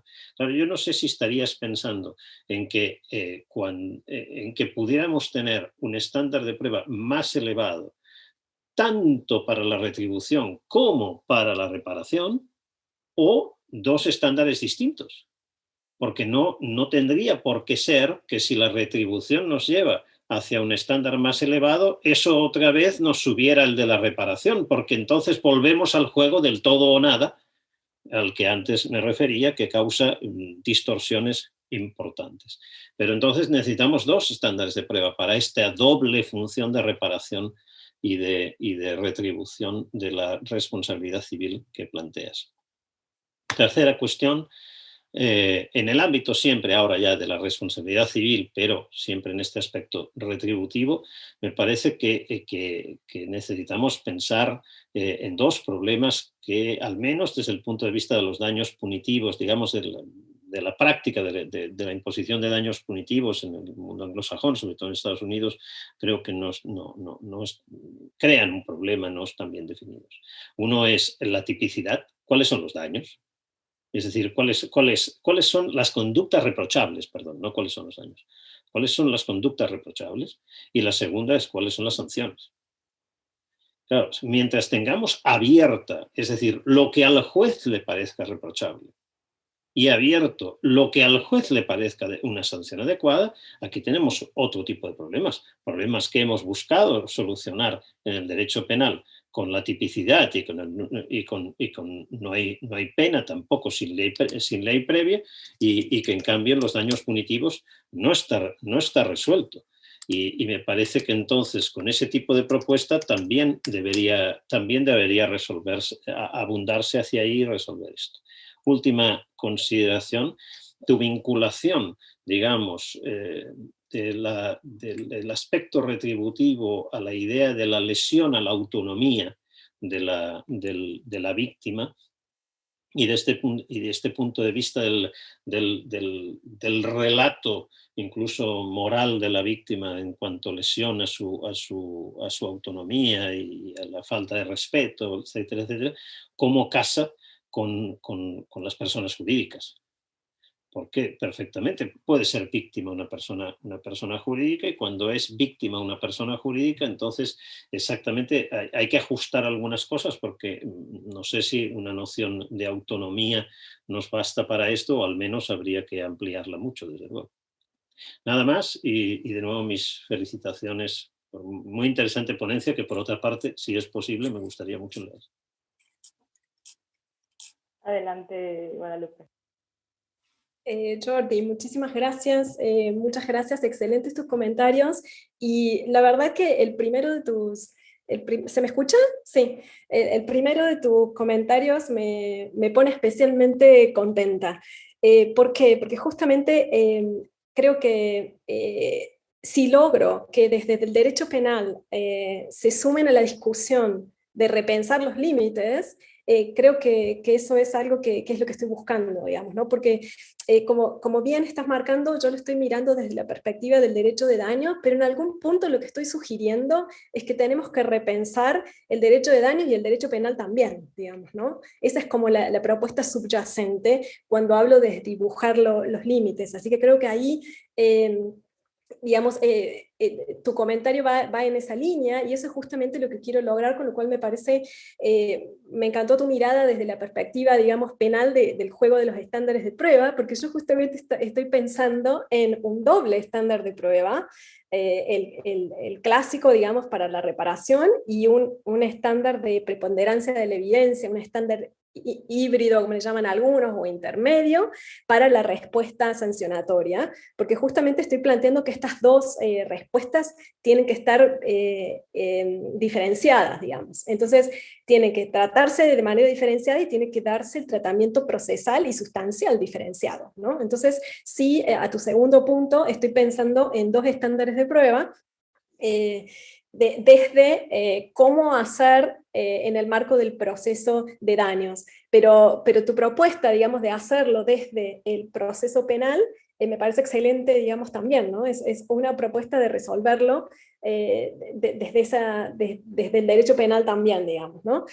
Con lo cual, en ese sentido, me gusta esto de comenzar un diálogo entre las distintas áreas del derecho, que me parece que es tan necesario y que hace falta, porque realmente podemos enriquecernos bastante más que marcar esas líneas rígidas entre ámbitos de desarrollo de la sanción, como si la sanción fuera solo posible en el ámbito de lo público o de lo penal, digamos, ¿no? Ahora, respecto de tu inquietud sobre la tipicidad, lógicamente este es un punto que se levanta seguido, y aquí lo que te diría es, por ejemplo, se puede discutir en una comunidad jurídica determinada cómo regular los daños punitivos o la sanción. Por eso es que yo creo que deben regularse, digamos, no debe ser el legislador el que decida cuál es el diseño institucional de la figura. Y si vemos en el derecho inglés, la tipicidad no es un problema, porque lo que hace el derecho inglés es establecer lo que se llama el test, ¿no? Establecer los casos en los cuales los daños punitivos, pues las sanciones, los daños punitivos tienen lugar, como es el caso de los ilícitos lucrativos o los casos en donde intervienen agentes, poderes públicos, digamos, del Estado, o en los casos en los que los estatutos, conductas identificadas en estatutos o en leyes particulares. Entonces ahí la inquietud de la tipicidad se diluye, digamos, ¿no? Porque este tipo de regulación viene a cumplir, digamos, ese rol, es decir, hay ciertas conductas que se entienden que son merecedoras, digamos, de una sanción punitiva en el ámbito, digamos, del derecho privado. Ahora, sí es una inquietud cuando la regulación es amplia, digamos, como es por ejemplo en el caso de Argentina, en donde simplemente dice incumplimiento de obligaciones, o sea, y la idea de la reprochabilidad se construye en base a otros elementos de la normativa, ¿no? Y esa fue una de las críticas más fuertes que tienen que ver con esto de, bueno, necesitamos la tipicidad cuando vamos a sancionar, es un elemento que no nos podemos pasar por alto. Con lo cual, estoy totalmente de acuerdo, digamos, con lo que marcás, y creo que hay formas de diseñar el ingreso de la figura en un sistema continental que respete de algún modo una idea de tipicidad, quizás más laxa que la del derecho penal, de nuevo, pero una idea de tipicidad que puede cubrir esa inquietud. Y respecto de la cuantía y de las sanciones, también estoy totalmente de acuerdo, y acá es por eso que marcaba la proporcionalidad de la sanción. Yo creo que ahí es súper importante pensar, hay distintas propuestas, digamos, de pensar en esquemas de cuáles serían los elementos que hay que tener en cuenta para establecer la cuantía, digamos, ¿no? de las sanciones punitivas. Y algunos ponen el acento en el patrimonio del demandado, digamos, ¿no? Y que la sanción tiene que ser proporcional a esto. Y ahí hay diferentes esquemas que se pueden discutir, pero de nuevo es cierto que es algo que tiene que plantearse y discutirse para asegurar de que la sanción sea proporcional y no sea, como bien dices, lo que el juez decida que sea en esos supuestos, digamos, ¿no? Con lo cual son dos cuestiones que sí que hay que atender. Y después, lo de la persona jurídica, es un buen punto. En realidad yo estoy pensando en que que el derecho penal tiene, pero estoy pensando desde el punto de vista del demandado, ¿no? Es decir, una de las preocupaciones de los casos de los daños punitivos es que son supuestos en quienes realizan o despliegan la conducta reprochable son personas jurídicas, ¿no? Que pasa mucho en el caso de los productos defectuosos, que son los supuestos clásicos, digamos, ¿no? de daños punitivos. Y en ese contexto, la respuesta del derecho penal en esos tipos de casos es insatisfactoria, ¿no? El derecho penal siempre ha demostrado no ser tan satisfactorio en el tratamiento de las respuestas cuando estamos frente a personas jurídicas, digamos, ¿no? Con lo cual yo pensé siempre en que eso era algo interesante desde ese punto de vista. No lo había pensado desde el punto de vista de la autonomía, es decir, desde la víctima. Vos estás pensando en un supuesto en que sea una persona jurídica la víctima de daños punitivos y cómo afectaría la autonomía. Y ahí creo que la verdad no he elaborado, no he pensado, digamos, desde esa mirada, pero sí creo que haría falta algo más para poder justificar ese tipo de afectación a esos tipos de intereses. Y ahí sí hay un punto que habría falta hacer una vuelta de tuerca y un argumento más en ese sentido, y importaría repensar la idea de persona jurídica, de agencia y demás, que me parece interesantísimo. Solo 20 segundos, si me dejan las organizadoras. La preponderancia de la prueba y la probabilidad prevaleciente son dos maneras de llamar a lo mismo, no son dos estándares distintos. Entonces, está bien, necesitamos dos estándares, pero no pueden ser esos dos, porque esos dos son dos nombres para la misma cosa. Bien, gracias por la aclaración. Las confundí yo. Pues Anoto. Bueno, ahora voy a leer una pregunta de Bruno Tapia, que dice: ¿podríamos decir que las decisiones judiciales que establecen montos elevados por daño moral sin hacer referencia a medios de prueba, solamente el juez haciendo uso de la presunción judicial, estamos siempre ante el cumplimiento de la función sancionadora en el derecho de daños? ¿Habría una exigencia de estándares mínimos para controlar los montos que se otorgan por los daños mínimos, de tal forma que la función sancionadora tenga límites, sobre todo en el litigio civil? Uh-huh. Bueno, el problema es que si, digamos, si el monto de los daños punitivos va solapado bajo la cuenta resarcitoria del daño moral, es muy difícil responder a la pregunta porque no podemos distinguir cuál es la cuenta resarcitoria y cuál es la cuenta sancionatoria, digamos, ¿no? Entonces, ese es uno de los puntos principales, digamos, que me interesan. Tiene que ver justamente con esta idea de tenemos que hacer deslindes conceptuales, porque justamente esos deslindes conceptuales lo que nos permiten es tratar de manera diferenciada la respuesta resarcitoria de la respuesta sancionatoria, y luego entonces entrar al control sobre, como veíamos recién con el intercambio con Jordi, sobre los estándares de prueba, pero también sobre la cuantía de esos daños.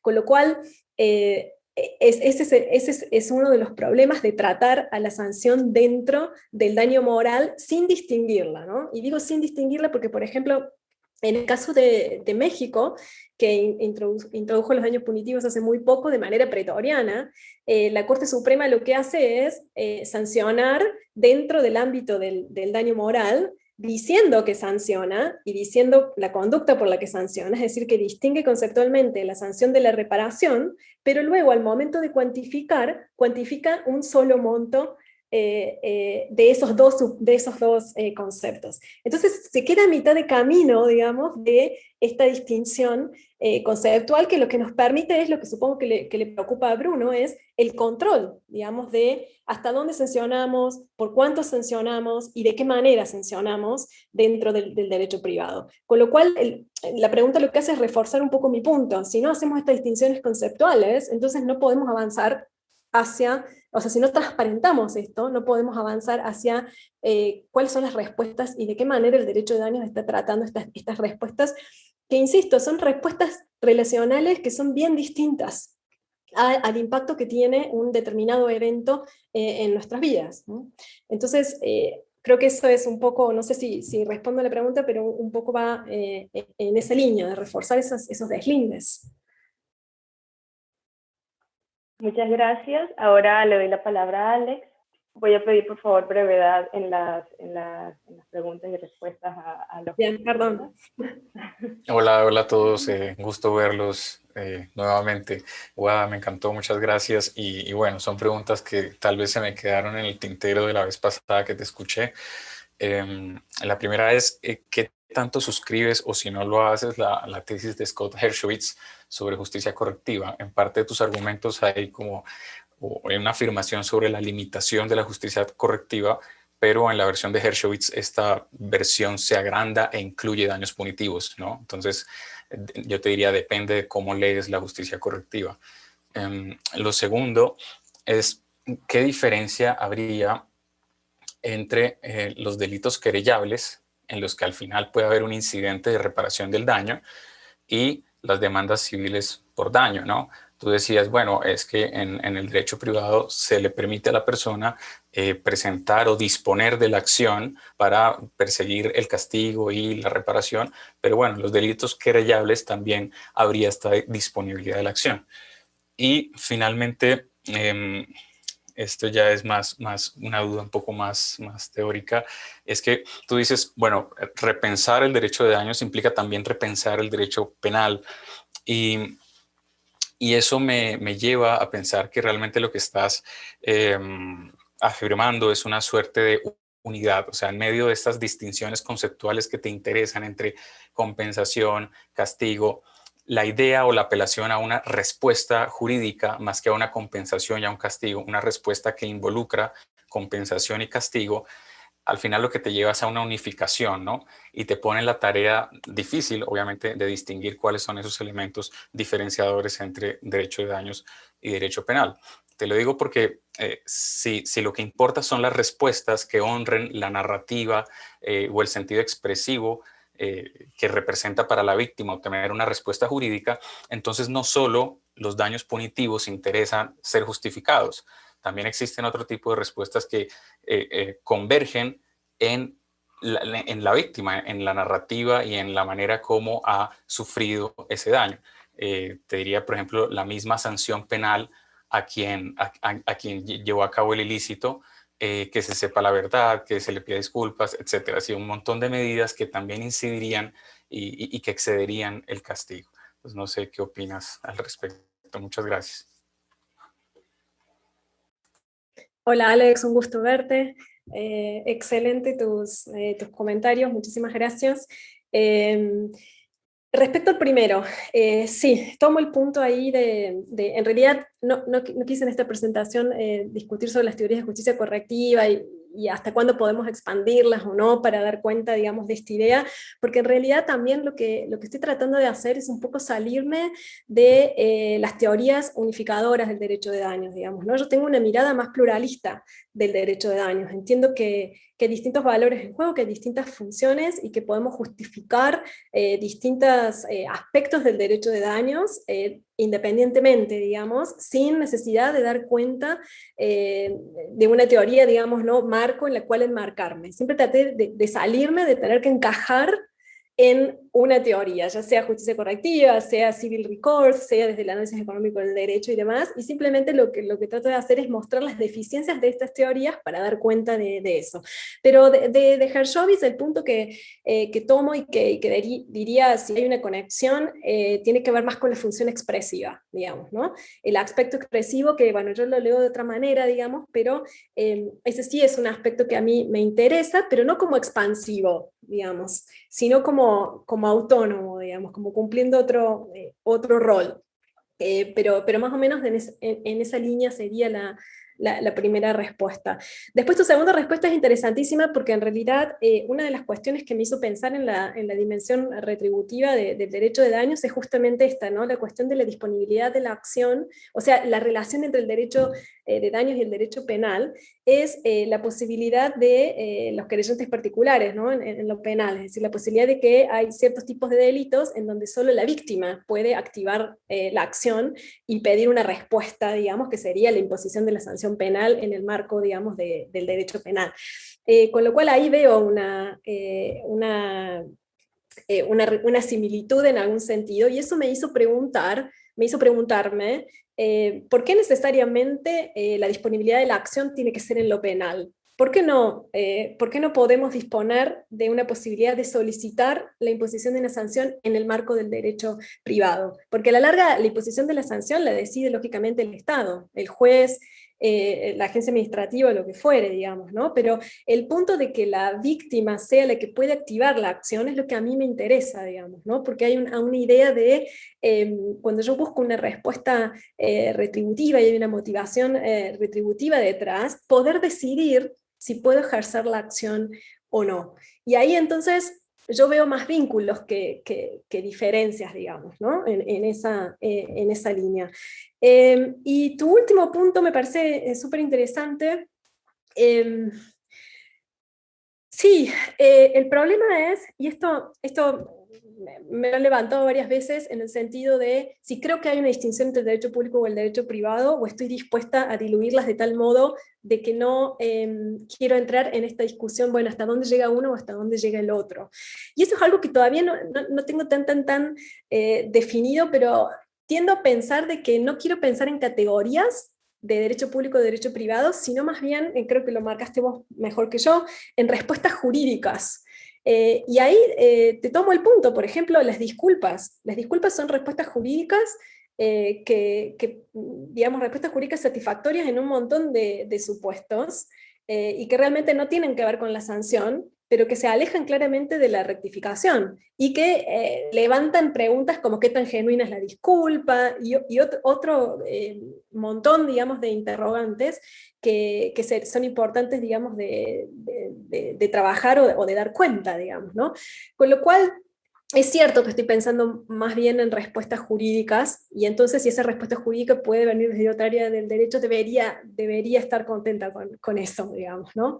Pero sí, me hace mucho ruido las líneas rígidas entre derecho público y derecho privado. Quiero interacción, quiero ver eso, digamos, ¿no? ¿Cuáles son las mejores respuestas jurídicas que podemos dar a las víctimas desde el derecho? ¿No? Ese sería como un poco el marco. No sé si fui tan clara, pero bueno, la podemos seguir. Gracias.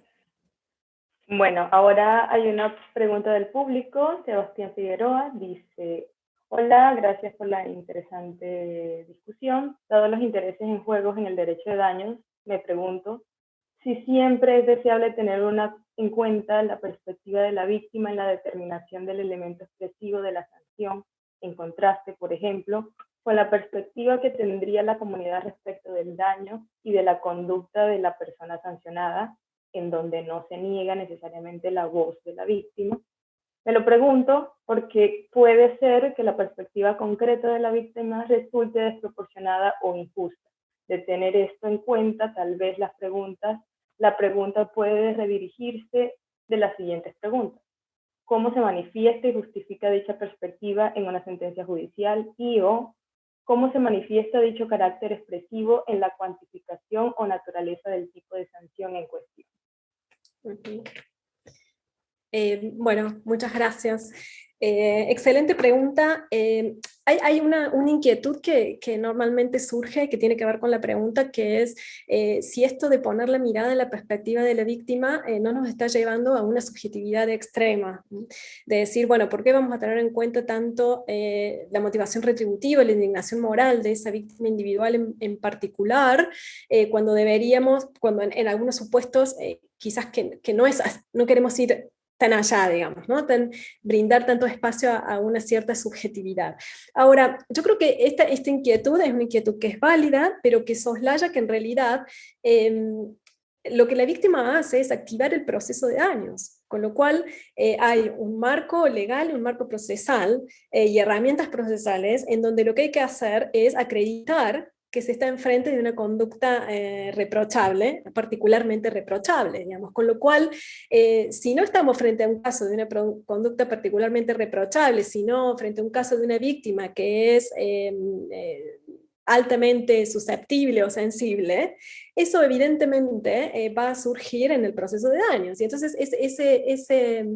ese proceso de daños no llegará a la imposición de una sanción, si no se han acreditado no solamente, digamos, los aspectos, digamos, de lo compensatorio, sino también que estamos frente a una conducta reprochable. Con lo cual, si bien entiendo, digamos, el punto de poner el énfasis en la subjetividad o en la motivación retributiva de la víctima, creo que hay mecanismos de control, porque de nuevo esto sucede en el marco de un proceso reglado, digamos, ¿no? Para llegar a la imposición de una sanción punitiva. Ese es el primer punto, y no sé si... Creo que fue tan larga la pregunta que ahora me olvidé de los segundos aspectos, no sé si... bueno... ¿Cómo se manifiesta y justifica dicha perspectiva en una sentencia judicial o cómo se manifiesta dicho carácter expresivo en la cuantificación o naturaleza de dicho tipo de sanción? El carácter expresivo en la cuantificación. Bueno, el carácter expresivo de la cuantificación trae la discusión sobre la proporcionalidad de la sanción también, que un poco lo intercambiamos con Jordi. Cuando establecemos un mecanismo de proporcionalidad de las sanciones, cualquiera fuera el esquema que decidamos, eso va a determinar cuán grave es la conducta, debería indicar, ¿no? El monto de la sanción debería indicar, mandar un mensaje de que hay conductas que son más graves y menos graves, pero lógicamente para eso tenemos que construir o una práctica o un esquema, digamos, que puede ser un esquema legislativo, digamos, introduciendo un sistema que respete, digamos, una idea, digamos, de proporcionalidad, es decir, que haya una relación entre la gravedad de la conducta y la cuantificación por esa conducta. Y de esa manera podemos enviar mensajes, digamos, ¿no? De otro modo, el mensaje es más confuso, y ahí es donde la función expresiva puede no llegar a cumplir su rol, digamos, ¿no? Y ahí entonces hay un punto interesante en ese sentido también. Gracias.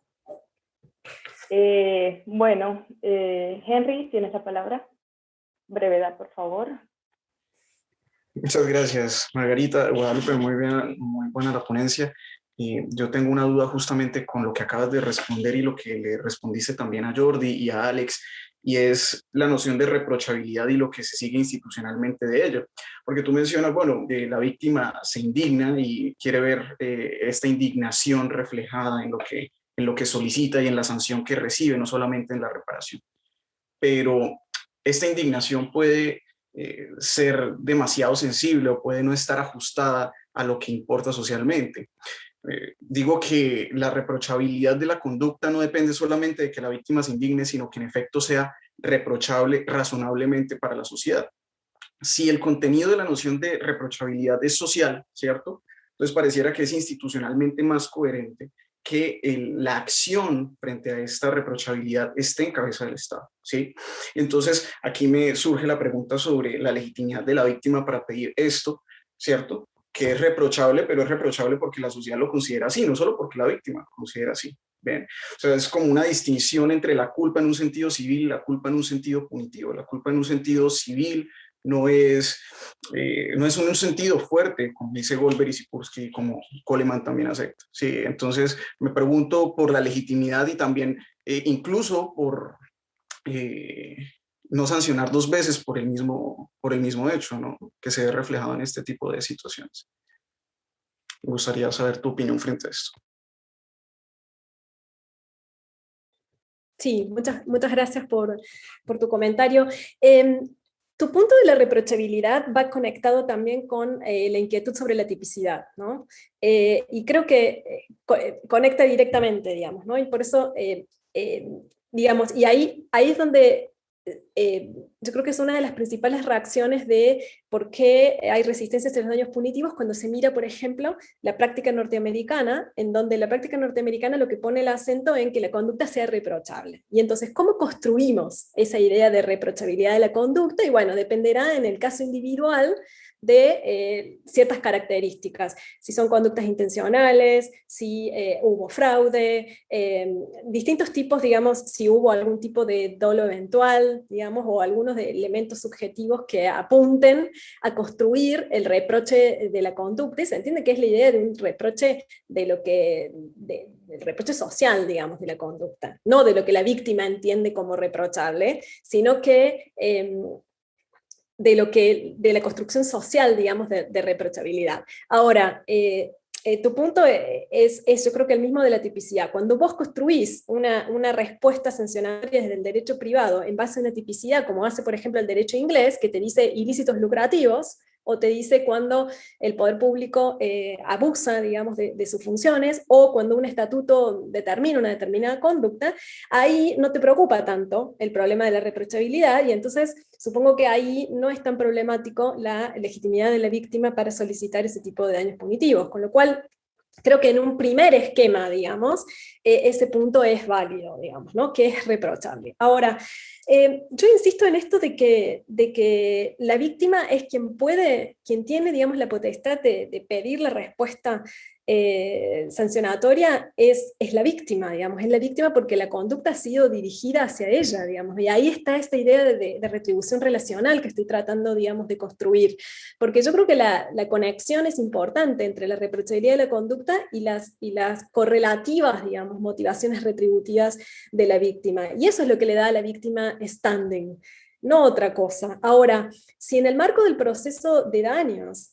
no se logra acreditar que esa conducta es de las conductas que merecen sanción, porque claramente no todas las conductas merecen sanción, o no todas las conductas son reprochables al punto de ser merecedoras de una sanción, por eso es que insisto que tenemos que pensar en las reglas procesales que nos permitan dar cuenta de eso para que realmente lleguemos a sancionar conductas que sean reprochables socialmente, digamos, ¿no? Y no que sean canales de reactivos de las víctimas, digamos, ¿no? Que creo que por ahí viene tu preocupación. Usar el derecho de daños como un canal reactivo de indignación moral, digamos, ¿no? Esa no es la idea, digamos, que estoy tratando de poner en marcha y de justificar, digamos, ¿no? O sea que creo que hay una idea de legitimación importante, digamos, ahí, en las víctimas.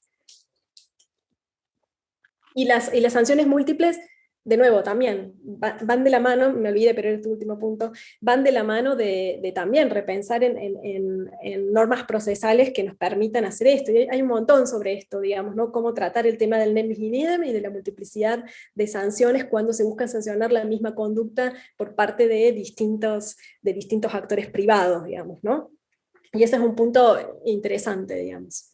Bueno, muchas gracias, Magdalena. Guadalupe. Gracias a vos. Ahora tenemos una pregunta de los participantes, de Gonzalo Vera. Dice, una pregunta para Magdalena. Sería interesante encontrar la manera de ampliar la segunda alternativa a conductas no dolosas, ya que poner el enfoque en el dolo correría el riesgo de poner nuevamente el enfoque en la conducta y no en la víctima. ¿Cómo operaría entonces la primera alternativa? En concreto, ¿cómo se podría diferenciar el daño moral entendido de manera tradicional de la indignación moral en términos de fundamentación? Muchas gracias, Margarita, gracias también por la pregunta.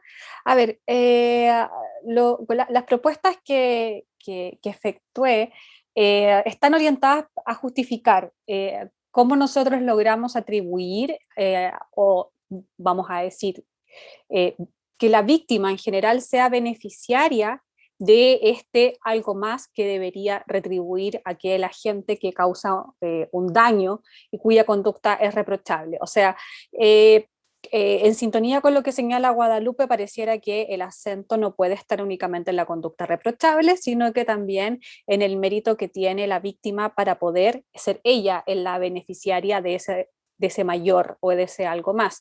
Y repensando o pensando un poco lo que quiere construir Guadalupe, propuse estas dos opciones. En la primera lo veo viable en la medida en que esta idea de indignación moral sea susceptible de algún tipo de valoración. O sea, así como desde el derecho de daño se ha construido o se ha avanzado en daños indemnizables que originalmente no lo eran, como puede ser el caso de la pérdida de la oportunidad, es perfectamente posible pensar o repensar, es como idea, muy intuitivo, en una categoría especial de daño que tenga repercusiones, por supuesto, económicas, o sea, que pueda evaluarse en dinero más o menos, y que esté orientado precisamente a esta idea de indignación moral, cuantificarla. Ahora, por supuesto que todo tiene que estar dentro de los márgenes y dentro de los límites que el mismo derecho de daños considera, es decir, una relación específica de causalidad tiene que ser hay que cumplir con los requisitos de certeza o etcétera. O sea, deberíamos necesariamente marcarnos dentro del derecho de daño. Ahora, ¿qué caracterizaría, o según se me ocurre como repensando o pensando en la idea de Guadalupe, lo que diferenciaría de una situación tradicional es que, claro, la situación tradicional en los cuales no hay una indignación, en los cuales no hay una conducta especialmente reprochable y en los cuales no hay una indignación moral, por supuesto que no tendría este resarcimiento de carácter punitivo, si entiendo bien o lo que podría orientar Guadalupe con su postura, o al menos lo que pensé que podía contribuir. Y en la segunda de las ideas, claro, no funcionaría bajo ninguna lógica, es muy difícil que funcione bajo la idea de una conducta negligente. Es muy difícil, porque si es que la segunda de las posturas es la forma de justificar el carácter relacional del daño punitivo, necesariamente requiere del reproche hacia una conducta que se considera un disvalor mayor que el actuar simplemente negligente. Y la única forma de vincular ese disvalor mayor que una conducta negligente es una conducta dolosa. Y es la conducta dolosa la que justifica la indemnización de daños que tradicionalmente no son objetos de indemnización, como son los daños imprevistos, siempre y cuando, por supuesto, que sean directos. Entonces, es difícil compatibilizar cómo desde la negligencia podríamos nosotros justificar daños que sean punitivos en la segunda de las propuestas que pensé que podían servir o contribuir al trabajo de Guadalupe. Eso es. Gracias. Muchas gracias, Magdalena. Ahora, como nos quedan 10 minutos para terminar la sesión, acumularemos las 3 últimas palabras que tenemos. Les pediré brevedad a los participantes. Entonces, Esteban, Carlos y Jaime, así en orden. Adelante, Esteban. Muchas gracias, felicidades por la nueva versión del Congreso. Me parece una actividad muy necesaria, muy bonita. Y felicidades a Guada y en este caso a Magdalena por la ponencia y el comentario. Es solamente una pregunta relativa a esta idea que tienes, Guada, de el derecho de daños como una cuestión pluralista, ¿ya? Que efectúa más de una sola función, o bien que no se puede reducir solamente a la función compensatoria. Mi pregunta no tiene que ver con esa tesis descriptiva, porque yo creo que es indudable que así es. La cuestión es, a mi juicio, más normativa, respecto de cómo se formula el estatus en relación a ese tipo de funciones distintas que desarrolla el derecho de daños diferentes a la compensación. Es decir, si hay alguna preeminencia o una posición preponderante respecto de la función retributiva versus la preventiva o disuasiva, o bien si están en un pie de igualdad dentro de este espacio de excepcionalidad, ¿cierto? Cuando no hay, en este caso, resarcimiento. ¿Por qué lo digo? Porque me dio la impresión que en la tesis ambas funciones juegan en un pie de igualdad, es decir, actúan cuando no actúa la compensación. El problema es que si el fundamento de la actividad de la función es la noción de indignidad moral, a mí me parece que normativa y conceptualmente la tesis está comprometida con que hay una preeminencia respecto de la función retributiva que respecto a la función preventiva disuasiva. Lo digo básicamente porque el carácter reactivo e interpersonal como reacción moral o como actitud moral de la indignación encaja de mejor forma en la función retributiva que en la preventiva o disuasiva, en la cual puede en algún sentido disolverse este carácter normativo que tiene la indignación. Y por ende, si juegan más funciones que la función de compensación, no juegan en el mismo espacio para que tenga éxito la tesis. Muchas gracias. Felicitaciones. Carlos, adelante. Gracias a todas. Aproveché muchísimo de la ponencia, de la discusión y sobre todo la discusión y también lo que ha dicho Jordi antes sobre, quisiera decir, comentar un poco sobre esta diferencia entre público y privado de la ponencia de Guadalupe y también sobre la necesidad de diferenciar, ¿no?, entre los estándares de prueba, entre los estándares para la compensación civil y para la condena penal sobre un mismo hecho. Y eso me parece una idea sumamente problemática desde un punto de vista lógico y también político. A ver, entiendo bastante la postura de Jordi, que es que de hecho tenemos, ¿no?, en nuestra vida para decidir algo lo que sea, diferentes niveles para decidir cómo actuar. No siempre en nuestra vida decidimos de tomar decisiones probando todo más allá de toda duda razonable. Eso es cierto. El problema es que en el caso que Jordi plantea, una persona considerada no culpable desde un punto de vista penal, pero a la vez llamada a compensar el daño a nivel civil, pues tenemos dos decisiones, de las cuales una es ciertamente incorrecta. O sea, esto es lógico. Desde un punto de vista lógico, una de las dos se equivoca. Y si un sistema jurídico admite esto, lo admite a su interior, a su interno, pues me parece problemático llegar a decir que el sistema jurídico está comprometido con la búsqueda de la verdad, como Jordi y yo también requiere. O sea, no se puede decir, esta diferencia que me parece tan fatal, es admitida por el mismo ordenamiento, o sea, es algo que puede pasar, es algo que es normalizado, digamos así, pues sería muy difícil afirmar que la búsqueda de la verdad es un valor de los procedimientos, tanto civiles como penales. El segundo punto es que es políticamente muy problemático. ¿Por qué? Porque la sociedad luego no sabe cómo tratar a esa persona, ¿vale? Desde un punto de vista hay que tratarla como no culpable, desde un punto de vista penal, pero sí, si el nivel fue suficiente para resarcir los daños, pues no es tan inocente. A ver, y eso es, ya me callo. Muchas gracias a Guadalupe y Magdalena y Jordi por el comentario. Y luego Jaime, brevedad, por favor. Hola, muchas gracias por las ponencias. Mi pregunta es súper corta, súper breve, en el sentido de, escuché mucho la palabra proporcionalidad en la ponencia y no me quedó claro respecto a qué se debe ser proporcional, porque habían dos posturas respecto a la determinación del quantum. Tiene que ser... esa debe ser proporcional al reproche de la conducta en la propuesta o al patrimonio del victimario, en este caso. Porque ambas cosas creo que no son lo mismo y la determinación no es igual si es que es en una cosa o en la otra. Esa era la pregunta. Muchas gracias. Guadalupe, adelante.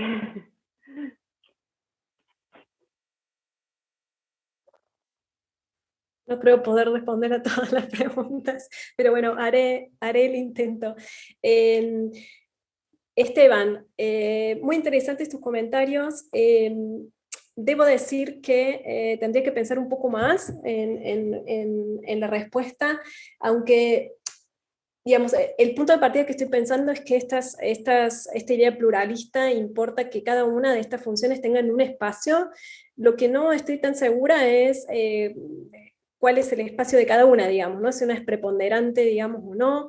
Sí estoy de acuerdo que lleva a un aspecto normativo, digamos, ¿no? De cuál es el espacio que un sistema jurídico dado da a estas funciones. Y, por ejemplo, en el caso del sistema argentino, la prevención, la disuasión y la reparación están en pie de igualdad. Están en pie de igualdad establecidas en el Código Civil como tales, digamos, ¿no? Normativamente el sistema está estructurado, digamos, de esta manera, y en realidad la propuesta de introducir la función sancionatoria también iba en esas líneas, digamos, ¿no? Yo creo que sí hay una discusión ahí sobre cuál es el sistema normativo dado y cuál es el espacio que le da a estas funciones, y creo que se puede pensar en la coexistencia de estas funciones de manera autónoma, digamos, o independiente, sin necesidad, me parece, de comprometer qué es lo que creo que a vos, qué es lo que me marcas, creo, no sé si tengo que comprometerme con cuál es el espacio de cada una, digamos, ¿no? Ahí lo tendría que repensar mejor, no sé si es necesario, digamos, eso, pero sí te tomo el punto de que hay una decisión normativa previa de cuál es el espacio de estas tres funciones. Yo estaba pensando más en la respuesta, digamos, desde las teorías del derecho de daños, que en realidad el pluralismo lo traje por la respuesta que le di a Alex, de que no estoy tratando de encajar mi reconstrucción en una teoría del derecho de daños como única, que pueda dar cuenta, digamos, de la práctica y de la justificación del derecho de daños, ¿no? Creo que es un problema, digamos, eso. De ahí, pero me quedo pensando, me parece muy interesante tu comentario, y me quedo pensando sobre todo en esto de si necesariamente tengo que comprometerme con distintos niveles de autonomía de estas funciones o no. Así que gracias. Perdón, me quedé pensando. Carlos, creo que está en mejores condiciones de responderte tu pregunta Jordi que yo, porque la verdad que los estándares de prueba los toco más bien la verdad que no he indagado tanto sobre eso. Sí sé que es una cuestión procesal que debemos discutir si decidimos introducir los daños punitivos en un sistema dado, como para dar cuenta de que no solamente es una discusión sustantiva, sino que también es una discusión procesal, pero sí creo que me parece que hay algunos aspectos que confundís en los niveles, porque el hecho de que uno tenga que responder por daños y no tenga que responder desde lo penal, o responda desde lo penal y no tenga que responder por daños, no es necesariamente incoherente, porque el nivel, digamos, de las conductas a las que digamos, de las que da cuenta la tipicidad propia del derecho penal, pues, no es, por ejemplo, el supuesto de negligencia del derecho civil, con lo cual no sé no entiendo cuál es el problema lógico ahí, si es que entendí bien tu lectura, digamos. Y respecto de los aspectos procesales, de nuevo, creo que no he pensado lo suficiente sobre eso para darte una buena respuesta, digamos. Jaime, la proporcionalidad apunta al reproche y la conducta, la proporcionalidad de la sanción respecto, digamos, de la ofensa. Ahora, tenés razón que creo que jugué con las dos ideas de proporcionalidad, pero es porque estoy pensando en dos momentos de la proporcionalidad. Yo creo ese es el aspecto cualitativo, la relación entre la sanción, la proporcionalidad de la sanción con la conducta. Y después, una vez que determinamos que esa conducta es reprochable, que ahí podés establecer una escala de conductas, de niveles de reprochabilidad, digamos, de la conducta, luego viene cómo la cuantificamos. Y ahí es, creo, donde quizás que confundí cómo lo presenté, y ahí es donde la discusión es, bueno, ¿cómo hacemos para cuantificar la sanción? Y una de las propuestas es, bueno, ¿qué tenemos en cuenta? El patrimonio del demandado, ¿qué otros aspectos tenemos en cuenta? Y ahí hay muchos esquemas que se están discutiendo sobre cómo cuantificar, digamos. Y yo creo que esos dos aspectos son diferentes, el cualitativo de la proporcionalidad y el cuantitativo, y quise dar cuenta de esos dos, digamos. No sé si quedó un poco más claro ahora el punto. Tenemos una última pregunta ya para cerrar, de Mariana, de los participantes del evento, y dice, ¿qué opinan sobre el sistema de common law, donde dentro del proceso penal la víctima no tiene participación activa y es casi imposible que se repare el daño? Ejemplo, en el homicidio doloso de una persona residente ahí, pero de distinta nacionalidad.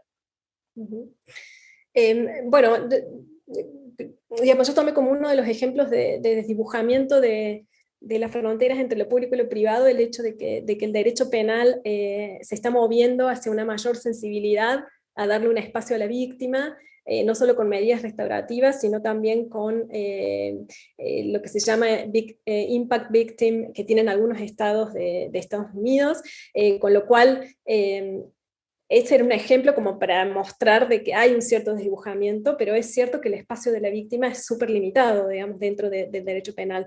Y yo te diría que en esta lógica que planteaba de intercomunicación de estas áreas, es algo que hay que repensar desde el derecho penal, digamos, ¿no? ¿Por qué la víctima no tiene una voz o un espacio, digamos, y cómo hacer para canalizar, digamos, estos espacios? Con lo cual, estaría a favor de discutir, digamos, estas miradas, y quizás es tiempo de dar una voz y espacio a la víctima también en el proceso penal, que de hecho se viene realizando. O sea, que no sea que se debe referir a algunos estados que no tienen estas iniciativas, que es cierto que hay muchos, digamos.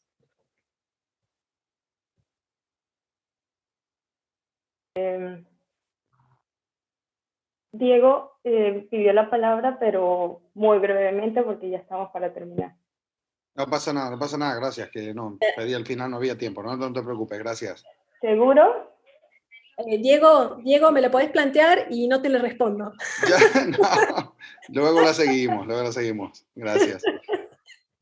Pues bueno, entonces muchas gracias a todos a todos los asistentes, a los ponentes. Ha sido unas horas muy fructíferas y la discusión muy interesante de ambas mesas.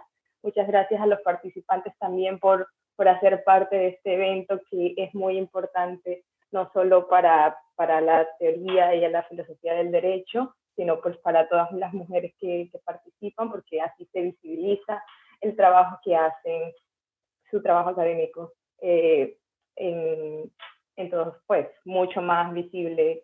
Los invitamos mañana a las 3 de la tarde, hora España. Eso lo recalco para todas las personas que nos ven desde otras partes de Latinoamérica y de otras latitudes. Que empezaremos con la mesa de razonamiento probatorio con Marina Gascón y con su contraponente Flavia Carbonell. Entonces, muchas gracias a todos y un placer tenerlos. Muchas gracias.